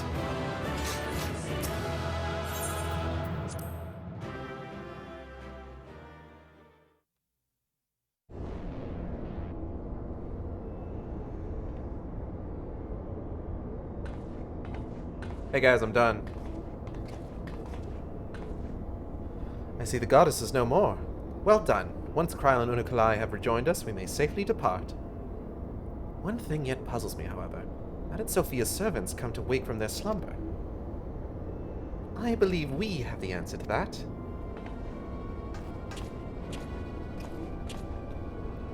We discovered the remains of a Garlean soldier in an adjacent sector of the containment facility. 'Tis like that the fool ventured too close to Sophia during the Empire's previous incursion and was enthralled for his troubles. Another reminder, if anyone needed, as to the incalculable threat posed by these beings. The goddess would not even have been conscious when she claimed the man's will, and yet his mistake granted her the means to release her servants, and would have resulted in her own liberation had we not been on hand to intervene. I do much wonder that the Icon's pawn was capable of so effectively manipulating the facility's containment systems. How came he by such rarefied knowledge? That too is easily explained.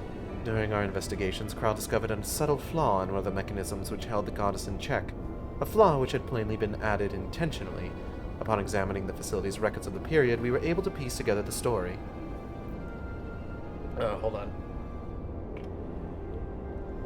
I'm glad I chose a voice for Unukalai that's a little bit easier on my throat.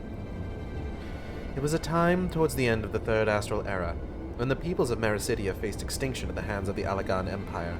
Sophia, a being of incomparable cunning, was said to have communicated certain plans to her servants through the medium of a trusted oracle. Following the oracle's instructions, they duly conspired with a rebel faction within Allag who, we believe, agreed to tamper with the prison intended for Sophia, and then the goddess and her thralls chanced to be captured, though we suspect that this had always been their plan. Indeed, the prison was situated at the heart of Allag, and we think they intended to attack the city from within. They would merely have had to wait for the rebels to exploit the weakness in their confines. But the conspirators' dealings with the Mericidians were exposed before they could enact their plot, and all was summarily executed. It seems that the flaw itself remained undiscovered, however, and might have remained so until the end of days had it not been for the action of the Archbishop, and subsequently the Garleans. I cannot help but wonder what might have come to pass had their scheme been successful. Mayhap the answer lies in the prophecy. Kryl hath the right of it. Its words may be deciphered thus. The cursed Paul speaketh of Sophia's prison, from which she was supposed to emerge at the agreed hour. The Worm King, meanwhile, can be none other than great Bahamut himself, then yet a prisoner whom the goddess did intend to unleash upon Allag to set right the scales of justice. A foolhardy plan. Had it come to fruition, the two of them would surely have raised the realm. Naught would have been spared the devastation, the Mericidians' homeland included. Their home already stood on the brink of oblivion. Mayhap they wished for naught else but to purge the poison of Allag with primal fire. The tale teacheth us that the greatest of man's creations may yet be brought low by a single act of treachery. The Allagans were fools to place their trust in technological bondage. To shackle such beings is to but delay the inevitable, not save that their total destruction shall free us from their menace. Let us return now to the Rising Stones and there consider the final steps of this most needful task. The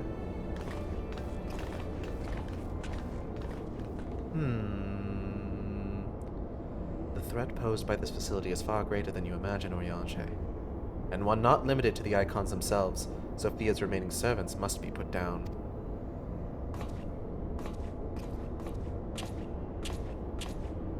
Hey man, run killthemall.exe. Blip bloop, warning, deactivating stasis chamber support systems will result in subject termination. Enter identification code to continue.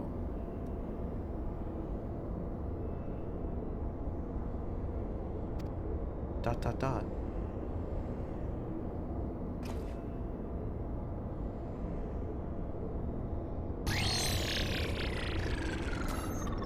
Executing everyone. Blip identification code accepted. Subjects terminated.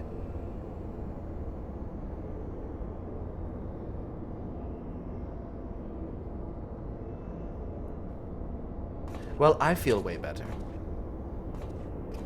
Hey man, what were you up to? Nothing.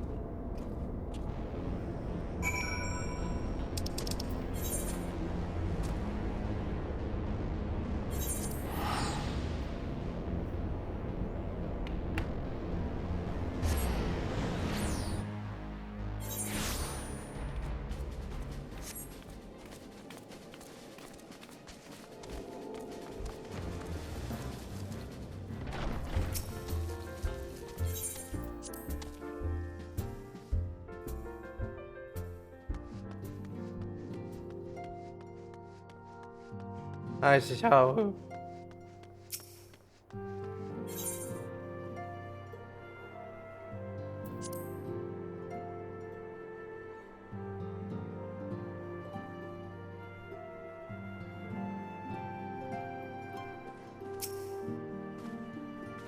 It is aught amiss, Warrior of Light. Archon Ishtola mentioned that there was a matter she wished to discuss.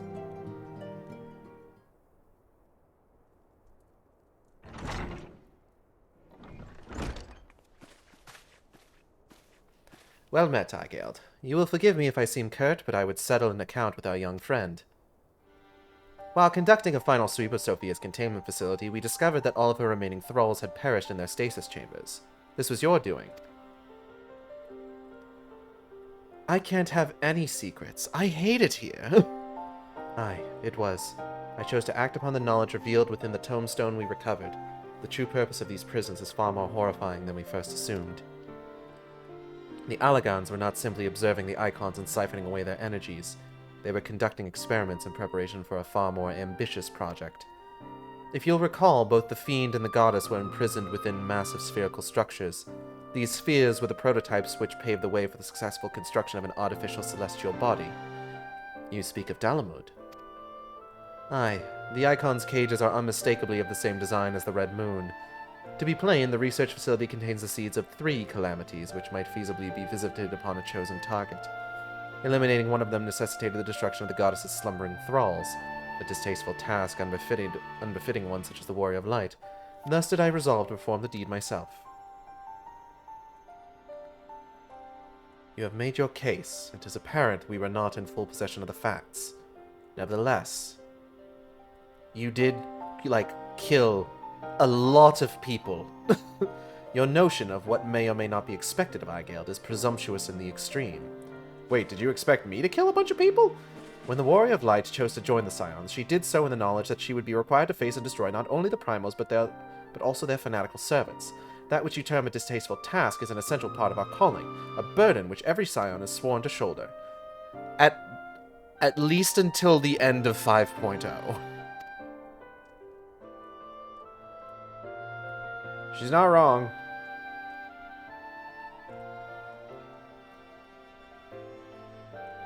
I see. It would seem I misjudged the depth of your resolve. Yeah, man. No matter. Assuming I have made myself understood, we need not speak of it again. There is, however, one other subject which merits discussion. You determined that Sophia's thralls were awoken by a Garlean soldier who had somehow gained access to the containment area, did you not? If that is the case, it seems highly doubtful that the interloper wandered into such a dangerous part of the facility by chance. Dissidents within the Empire claim that the 6th Legion is rife with agents under orders to thwart the Legatus' mission by any means necessary. Lest you imagine that we have allies in Garlemald, I should clarify that their motive is wholly uncharitable. Regular Van Hydrus rose to the top of the Garlean military on merit alone, and is fiercely loyal to the Emperor for recognizing his efforts. His compeers, by contrast, rose to the favor of the established order, and would accordingly do anything to see him fail. That they would be so reckless. You truly believe that the actions of these agents contributed to the recent crisis? Aye, and that they pose no less a risk to the realm than those loyal to the Emperor. Plainly, we must needs continue to do all in our power to prevent the technologies of Alec from falling into the hands of man. On that point, at least, we have ever been in complete agreement. Glad you could have this conversation next to me.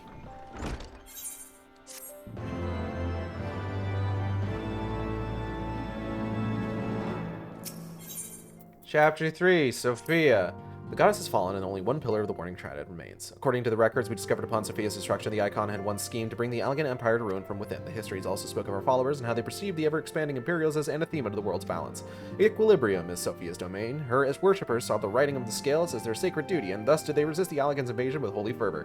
Never mind that the summoning of an Icon did upset their precious balance all the more. The concept of balance is, however, of great interest to my master. A world must have both light and darkness, and a sudden surge of either will endanger its very existence. Upon our first meeting, my master spoke thus: I am not the light servant, but for the present I must serve. One cannot arbitrate equilibrium if one is not fluid of stance.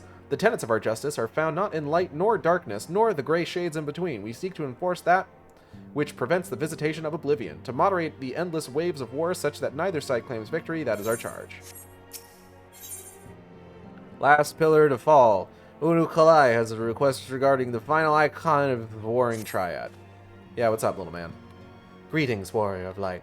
You are standing uncomfortably close to me. But one pillar of the Warring Triad remains, Zervan, the icon known as the Daemon. According to the histories I have uncovered, this monstrous being was worshipped by a race of Mericidian beastmen. These creatures are the key to maintaining Zervan's manifestation, and we can be sure that many such thralls will be imprisoned somewhere within the research facility. It is imperative that we determine their exact location as swiftly as possible. We dare not risk repeating the near disaster we suffered at the hands of Sophia's servants.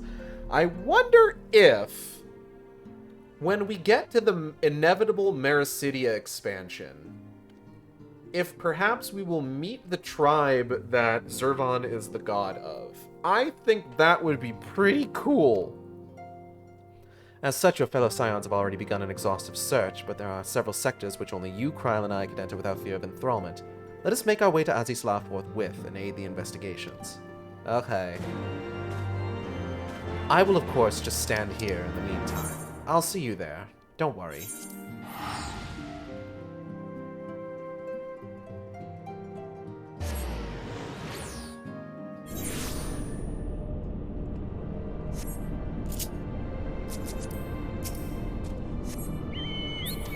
And away we go. It's not like I'm opposed to movies that are longer than usual. Like, God, one of my favorite films released within, like, the last decade was Blade Runner 2049. But, like, having a longer movie, and really making a movie just kind of in general, is, like, a delicate balance with regards to, like, pacing in order to make sure that it doesn't feel too quick or it doesn't feel, like, too long. Because, like, you can have a movie that's like an hour and a half long, and if you don't pace it well, it could feel like you're there for like 3 days, you know?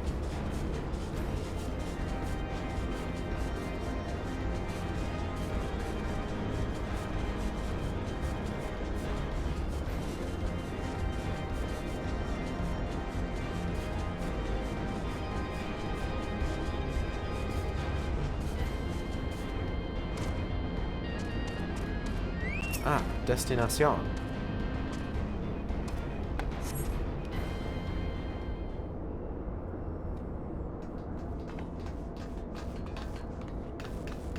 I also don't want to imply that I thought Ballad of Songbirds and Snakes had bad pacing. Like, I kind of enjoyed the fact I'm seeing more and more movies like adopting like very sort of like upfront like chapter or like chapter-like structures. Like, just off the top of my head, I know Nope does that. I know Sisu does that. Ballad of Songbirds and Snakes is divided into 3 parts. I think it's the Mentor, the Prize, and the Peacekeeper, which is very interesting.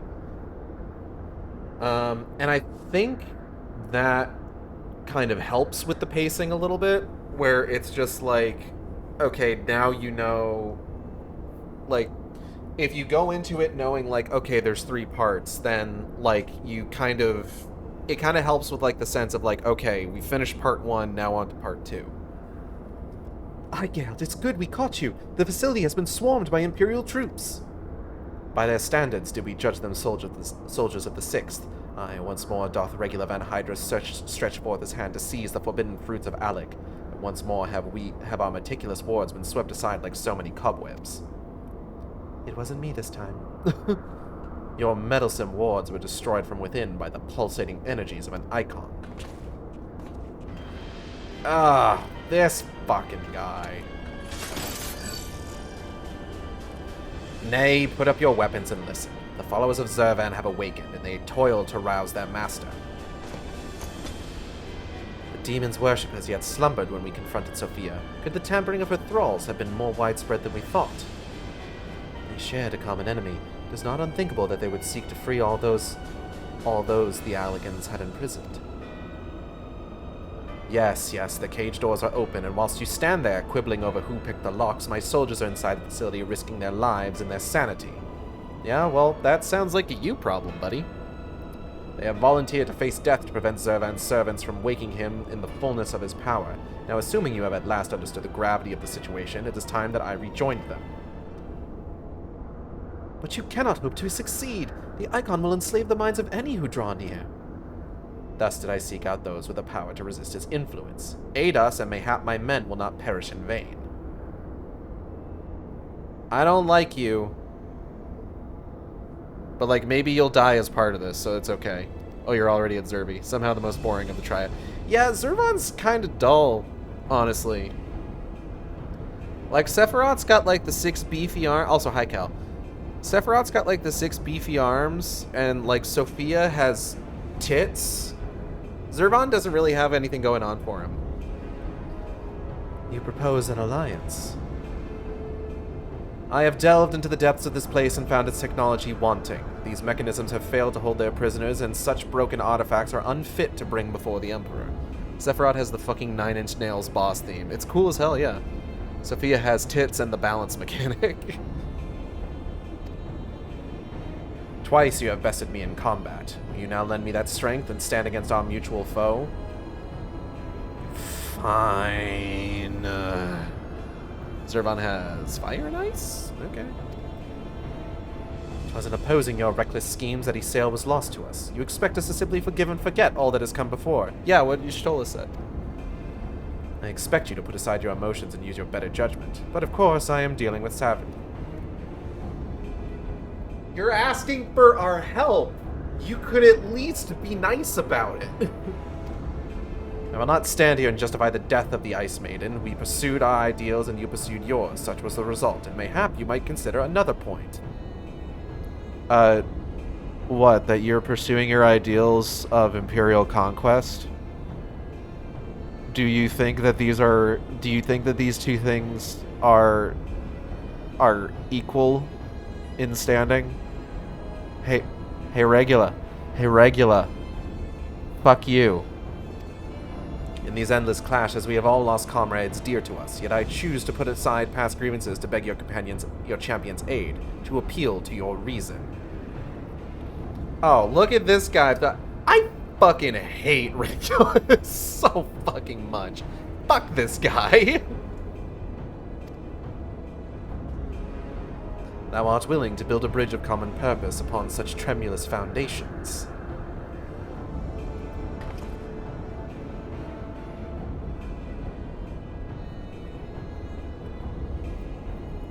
I don't even remember Gaius being this backhanded. This fucking guy. Like, there's something, like, okay. So, like, Gaius had the whole thing where it's just like, it is the duty of the strong to rule the weak. Like, he believed in that with his whole pussy. With his whole Gaiusy. But Regula is over here just like, listen, we've both lost people, okay? We're both pursuing our ideals, so, like, whatever. You know, I think I'm being the bigger person. Fuck you. Fuck you, Regula.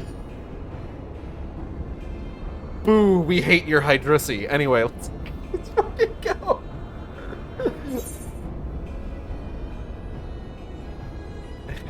Zervan must be stopped. Why you hate the Hydrisi? It's always wet. Then for better or for worse, we shall fight at your side. Mistress Kryle and I are also resistant to primal influences. We shall aid you where we can. Then let us be on our way. Eigeld's walking up to the fucking battlefield, just like I could just slip it between his ribs in the middle of the fray. No one would notice. I could say Zervan got him. No one would question it. Be like, oh, too bad. Sucks, man. Oh, he was a real stand-up fascist. Our companions have already passed through the research facility. We should not lag behind. Okay, my main defense of Regula is like he's very standard Garlean, which is to say awful, but like compared to the other Legatai, he like doesn't give a shit. There are worse Legatuses, to be sure. Regula sucks, though.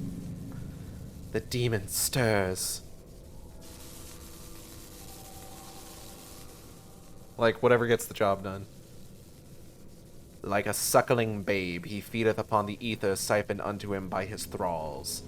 They're basically like tits to him. Oriange, what the fuck are you talking about? We must needs deprive him of this sustenance. Then we destroy those devices. When the Zervi suck, but he keep on sucking. Hold! Witness your soldiers!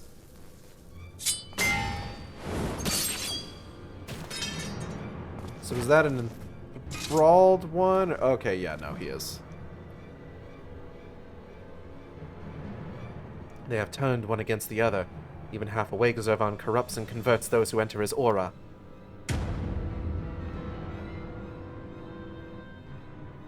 The three of us, then. Eigild, Unukalai, we rush in together and each disable a generator. We cannot give them the chance to rally a defense. There are 4 mechanisms by my count. If I can avoid the Icon's miasma, my blade will make short work of the last one. I feel like in Stormblood, this scene would have had much better pacing. They learned how to do things a bit better in SB. SB also introduced the idea that, like, primal influence is, like, a physical thing that can be blocked, which is kind of funny to me. Or it's just like, ooh, she's sending out the influence orbs. Ooh, she gonna temper you. She gonna temper you. Look out. And it's just like, no. Give me the influence orbs. Om nom nom. We, all of us, have pledged our lives to... Keep your lives. I would rather you tend to my fallen. Some may yet survive with their minds intact.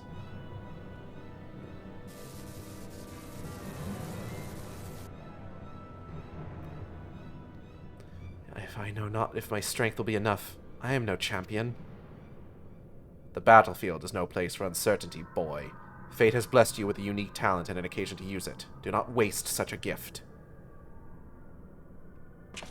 We strike!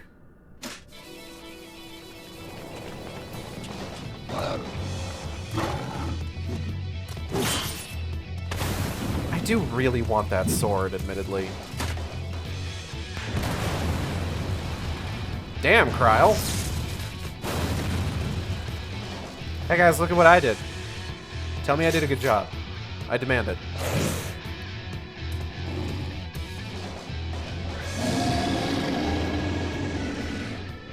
His sword rules. You did a good job, Michael. Gods, Zervan is... Unukalai! Rah!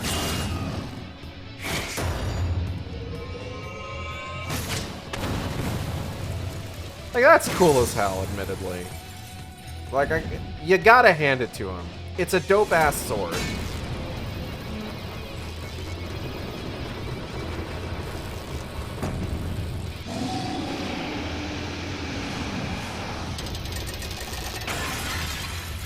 Anyways, it's broken now, and he's dead.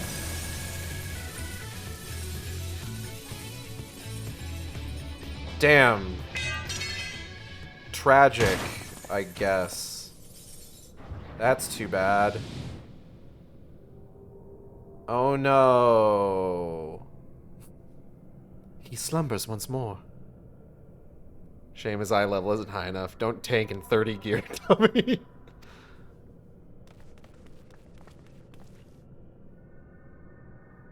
Igale, like, intensely considering just kind of, like, stepping on the wound and grinding her heel into it. Zervan wakes up, kills one Fasci, and immediately goes back to sleep. Fucking goals. It's impossible to say if he's bad or not. You saved me. Why? Monkey. I told you, boy. Yours is a gift too precious to waste.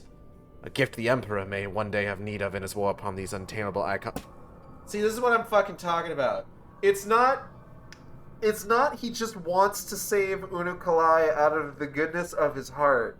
He wants to save Unukalai because he sees him and just like, huh, you might be useful to us conquering the fucking world one day. I need to save you so you can get enlisted into the fucking Garlean army.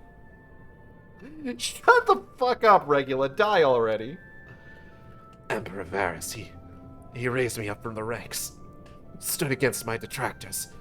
I gladly give my life in his service. Could you give your life a little bit quicker? You must finish this. Slay these leeches upon our star. Kill them all. Kill Zervan. Okay, but Varys also sucks dick. Yes. And he's loyal to Varys. So, I mean... Damn. Rest in piss. We must needs withdraw and prepare our assault.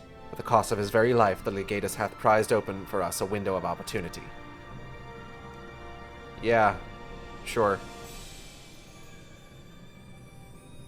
They're just like, Igale, you will have the responsibility of transferring his body back. Where did his body go? And she's like standing near the edge, and like her hands are like positioned like she just dropped something over it. Just like, dissipated into ether. Wildest thing. I think Varys is worse because at least Regula doesn't somehow fit a fedora on top of his stupid hat. I held wiping the red sauce off her mouth. What body? Hey guys. Man, sucks, huh?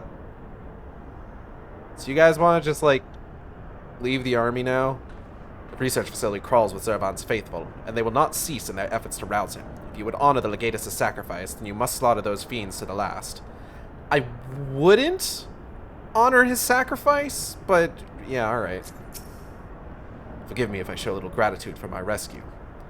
It is said the Emperor and Van Hydrus were childhood friends. Foul fortune that we should be the ones to bring news of his death. Yeah, that's too bad. Hey guys. I had thought Regula a cold and ruthless man, but he showed surprising compassion for his soldiers. And it also seems he placed great trust in his Emperor. If Regula could be convinced that the technology for containing primals is fatally flawed, then mayhap Varys could be convinced as well. Wouldn't hold your breath. 'Tis not often that I dare to approach so closely to entities such as Zervan. How sharply am I reminded of the burden we placed upon those whom are blessed with the Echo. These wounded soldiers will live, but further battle is beyond them. I have counseled them to remain here until their compatriots arrive to bear them home. Hey, buddy. How's it hanging? He has compassion for his soldiers because he views them as tools of imperial conquest. Like, he's basically just like, why would I throw out a perfectly good hammer when I can still use it? Like, that's... I don't know if this is, like, a translation thing. If, like, they push, like, Regula being, like, a more compassionate character in the Japanese, like, script. Because this was, like, during the time where, like, there were admittedly major differences between the Japanese script and the English localization, which is something that I will freely admit, though I don't care that much. But it's just like, I don't know.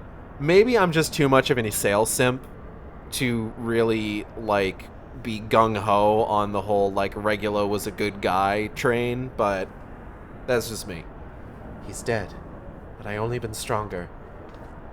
Yeah, if you only had been stronger, you could have killed him yourself. I mean, what? Enough of that. There'll be time for regrets after we've rid the world of Zervan. I'm getting a little rough on Regula here, I think. I need to tone it down a little bit. Krile has the right of it. The demon has fallen back into torpor for now, but we must act swiftly if Regula's death is to have meaning. The survivors speak of an army of thralls loose in the facility, and we must assume that these followers continue their efforts to awaken the Icon. Let us then concentrate on diverting them from their task. Mistress Krile and Master Unukalai prithee secure the controls to Zervan's shackles and limit the restoration of his might. Archon Ishtola and I shall forge ahead and strike down those thralls as would seek to harry you. Warrior of Light, thine is, as ever, the most perilous duty. Gather to thee thy trusted companions and extinguish from this realm the fires of the demon himself. I think translation thing might be onto something, like...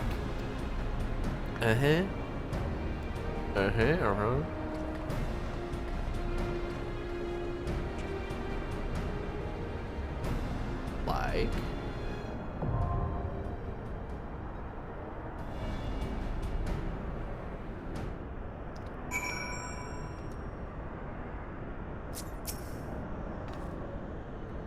The last pillar of the Warring Triad is set to fall. Let's see this to the end, Guild. Why did I pronounce that also? There's another reading of him as being almost tsundere, which is causing me physical pain to type, but... Legata spoke truly. The thick of battle is no place to question oneself, and I will accept any forthcoming duty with certitude or not at all. Cool. I'm gonna go... fight this man.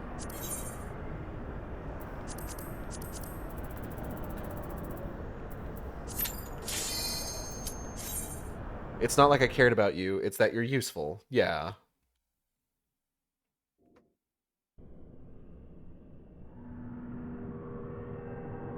Look at that big hunk of chunk I'm fucking floating down on. That's a hunk of chunk if ever I seen one. There's been enough sacrifice for one day. We must take the chance we've been given and defeat Zervan now. I don't know, are there any more Legatuses on Azizla? We could maybe do with a bit more sacrifice. Oh. Hello, Mr. Torso. How are you today?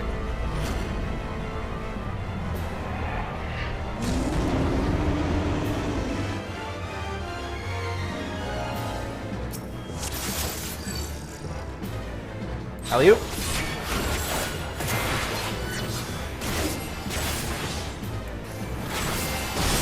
Oh, he's not voiced. Interesting.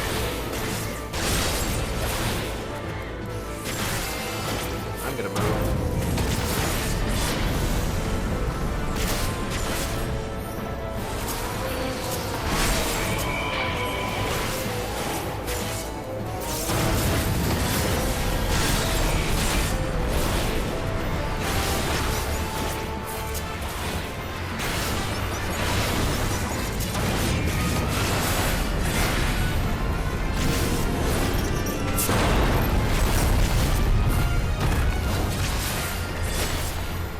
Oh, you have a whole ass space in your dick. Anyway.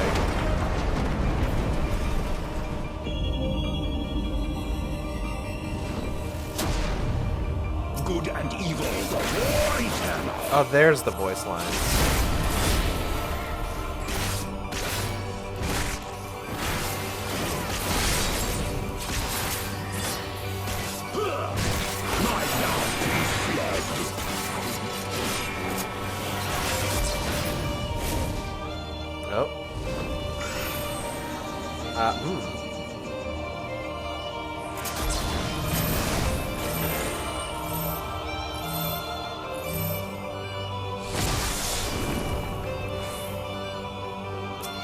Did that not do enough damage to pop Blackest Night? That's kind of hilarious, actually.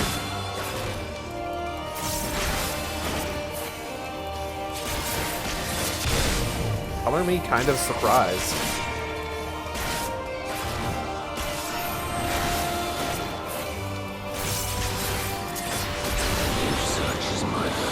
Anyway.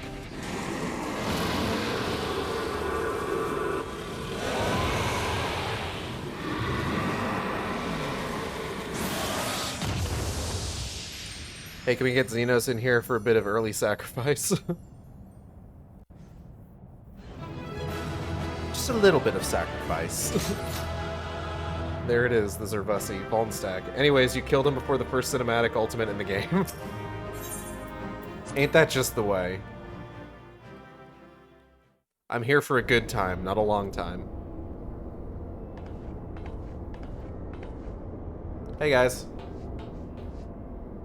The incredible as always, Igeld. Hopefully that will be the last our world sees of the likes of Zervan. At least until we get to the Mara City expansion. Every one of his thralls has been slain as far as we can determine. Our victory over the warring triad is complete. An impossible feat An impossible feat had we not been blessed with your cooperation. Let us not forget the efforts of Regular Van Hydrus and his men. I would sooner forget. I'd like to forget. Without their noble sacrifice, the demon would have awoken far sooner, and possessed of far more formidable energies. The bodies of the fallen now accompany the survivors on the return journey to Garlemald. 'Tis known that the Imperials recognize no god, yet they would honor the dead in their own fashion. And when next we meet, our fleeting alliance will surely be forgotten. 'Twas an interesting exchange, nonetheless.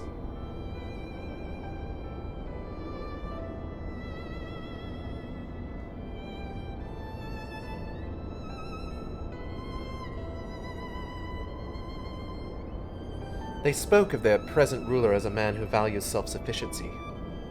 Varys befriended Regula in their youth, it seems, and was highly impressed by his martial prowess. It is common knowledge that Regula's rise to legatus was in great part advocated by the Emperor himself. He values self-sufficiency. Varys is a staunch advocate of pulling oneself up by one's bootstraps. Don't worry, they get absorbed into the other legions and then go on to commit more war crimes. Fun! Good times. Regula freely admitted his shortcomings when it came to politics, and it was Varys' unconditional support that served to win his undying fealty. One does not expect such tales of comradeship to lurk beneath the Empire's iron exterior. Contrary to all expectations, the man died a hero. Did he? Witnessing the way you all leapt into danger without hesitation, it would seem I am surrounded by heroes. Well, can't argue with that. Like, maybe they wind up in the 4th under Gabarinth, but that's just lesser war crimes. Which one's Gabarinth again? I feel like I asked this last time. And yet my own actions were aught but heroic. I have not the qualities nor the character to stand at the Warrior of Light's side. Oh, Bosnia. What a curious thing to say. Are you truly concerned that you do not measure up to some arbitrary requirement? Maybe they get absorbed into, like, one of the contingents that's still, like, kicking around Eorzea. It's so weird that there's still, like, enemy Garleans to find. Like, I'm sure what they're going to say is just like, oh, there's some, like, rogue Garlean legions that don't buy the new peace reigning across the land. I do not measure up to the Warrior of Light. It's funny you should say that, mysterious masked child. Yeah, we'll get to that. We got a few expansions to get through.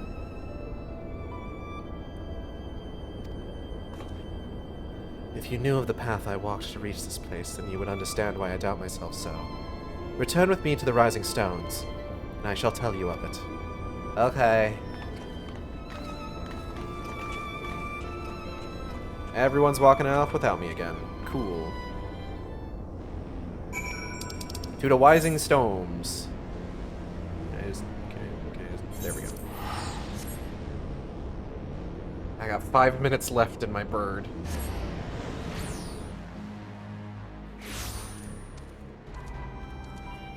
The circle of chairs? What the fuck?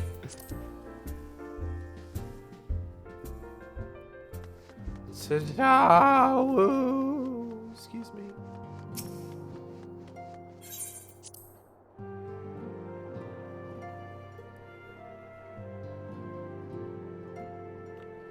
Unukoi.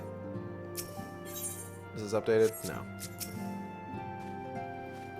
With your victory over Zervan, the warring triad is finally defeated. I'm afraid, however, that mine own efforts have often been more hindrance than help, and you and your fellow Scions deserve to hear the reasons behind my actions. Yeah, alright.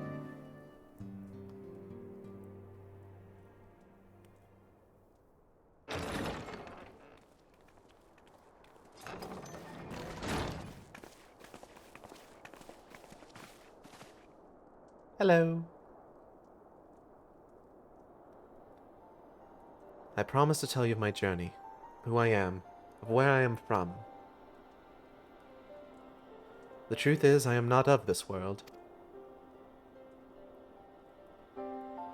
I was born of a different star, a child whose power of the echo was too feeble to save his dying world.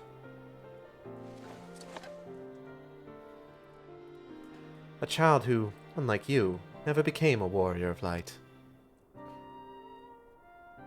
When all I knew stood on the brink of destruction, I was yet half grown. Had I been born but a handful of years earlier, history may have written a different tale. The seeds of other heroes that had yet to fully sprout may not have withered and perished. The star I failed to save is known to you now as the Void. Ah!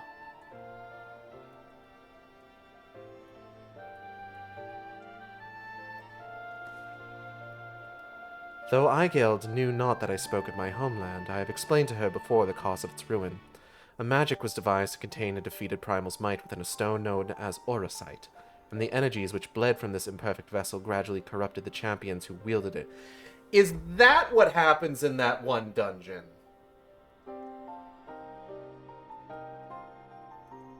I was thinking, I remember, okay, I'm not going to get into too many spoilers, but there's a rock that shoots a laser that makes you evil in a dungeon much later in the game.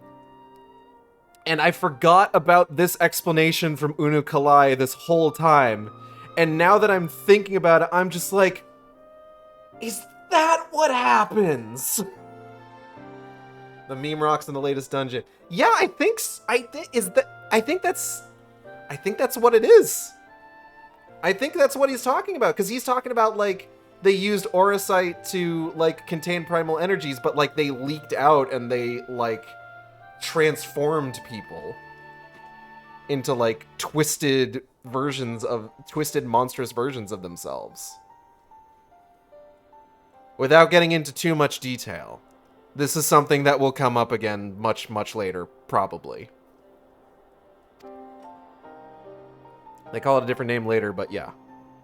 These heroes became slaves to an insatiable hunger for ether, eventually transforming into hideous fiends, and none who clung to the faint traces of light was strong enough to oppose them. Oh, you're talking about the Contra Memoria. Shut up! That's spoilers! Stop it! The demons next turned upon each other in a war which drained the land's ether in ever greater amounts, till one day the star was suddenly swallowed in a flood of darkness, an entire world unmade in an instant. The void scent you encountered here in this realm are twisted remnants of once mortal beings who gnaw on what motes of life force remain. Don't worry, people will forget the VOD by the time you get there. It's gonna be a hot minute. This will be important later. Hi, Oedibus.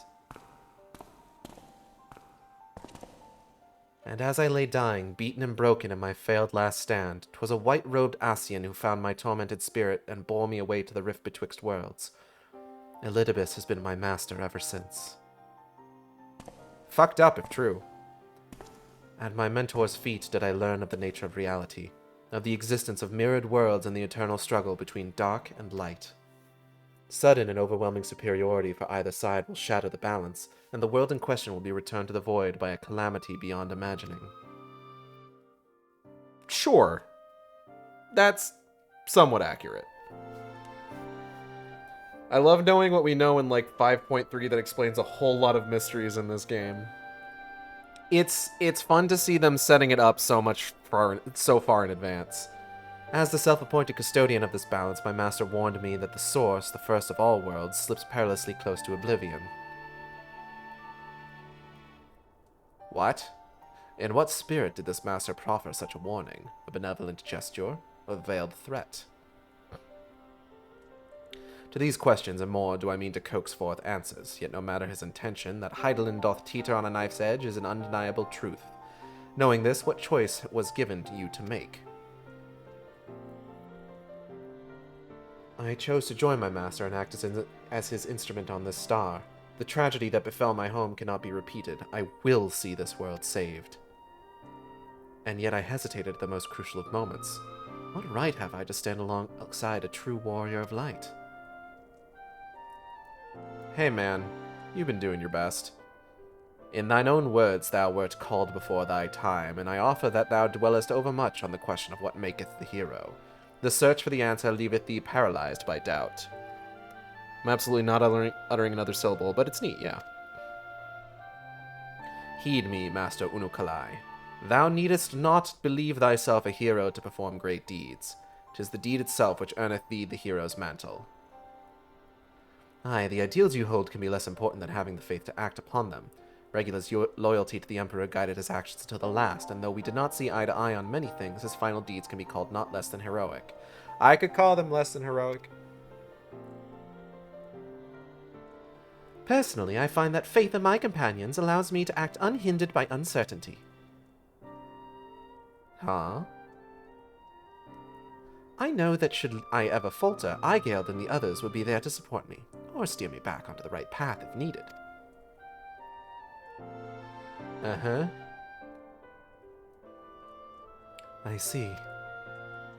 In the days leading up to my world's destruction, I was entirely alone. I never knew what it was to have such comrades. I cannot imagine the loneliness you must have felt, but look around you now, Unukalai. You're not alone anymore. And who knows, maybe in the future you'll get even less alone. But let's not talk about that right now.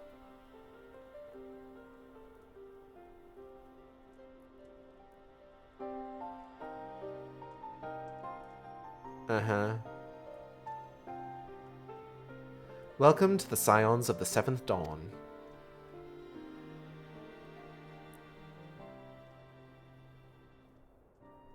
Yay!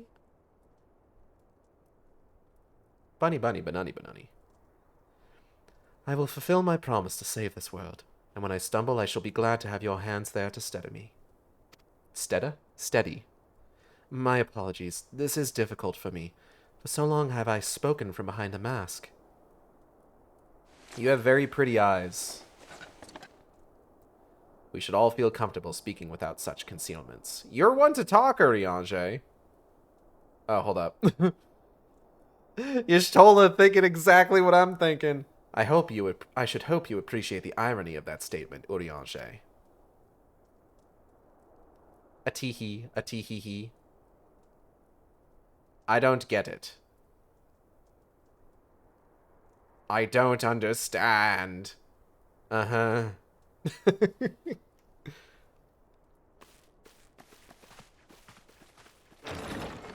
Bye, everybody.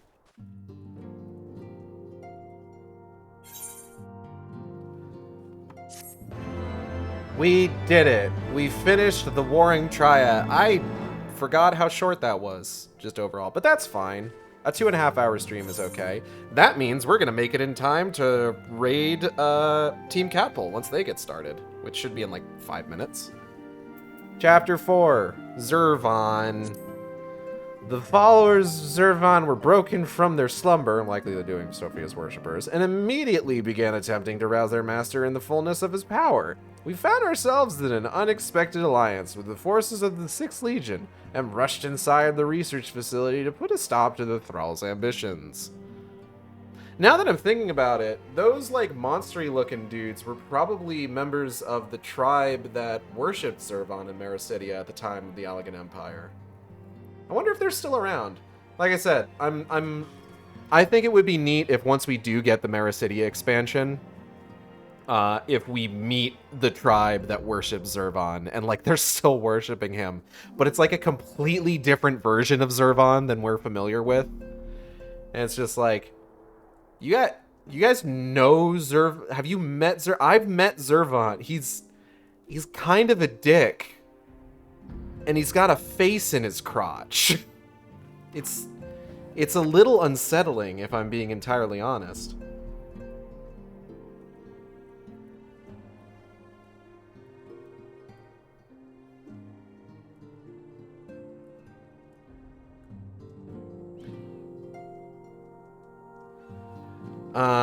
Did I tell you that someone in my Discord server made a bet the next X-Pack, Dawn Trail, would be the Mericidia X-Pack? That if it wasn't Mericidia, they'd eat a whole lemon. Have they eaten the lemon yet? Like an apple? Have they eaten the lemon yet? On live stream. Amazing! I'm so glad. Although we succeeded in this initial endeavor, the effort cost the lives of many Imperial soldiers, including that of Regula Van Hydrus himself. Eigel just scribbling in the margins, just like, oh no, how sad, boo-hoo-hoo. And then, like, drawing a little, like, face with a tongue sticking out. I managed to screenshot their reactions, it was great. Seizing the opportunity their sacrifice bought for us, the Warrior of Light led a company of Echo-blessed champions against the half-woken demon and cast down the final pillar of the Warring Triad. I do like that the implication whenever you fight a primal as part of like a trial or something like that seems to be that everybody present is blessed with the Echo. Like, it's just like, how many fucking Echo-blessed people do we got in Eorzea? Like, it seems to be a lot. We seem to be running into Echo-blessed motherfuckers like every 5 steps. We know of a few over the course of the story. Like a few NPCs blessed with Echo. Upon discovering the flaws apparent in the Allagon's technology, the Legatus chose to abandon his acquisition and look to recruit the aid of the Scions with nary a moment's hesitation. His was a decision motivated not by glory, but by loyalty to his Emperor. Above all, he strove to enforce the will of his childhood friend and ensure that the primal threat hanging over this star would be eradicated. Over the course of our quest to eliminate the Warring Triad, the meddling of the Garlean Empire has been our greatest obstacle. That an officer so lofty within its ranks should recognize the danger and make such a rational choice is a significant development in our war against the primals. Ere the star upon which I was born became the void, the champions who lived upon it chose to embrace self-destruction rather than cease their infernal conflict. They became lost within their own ambitions, strangling life from one another even as the flood of darkness swallowed them whole. That seems to be a little mean to those folks, but, you know, whatever, it goes. No big deal.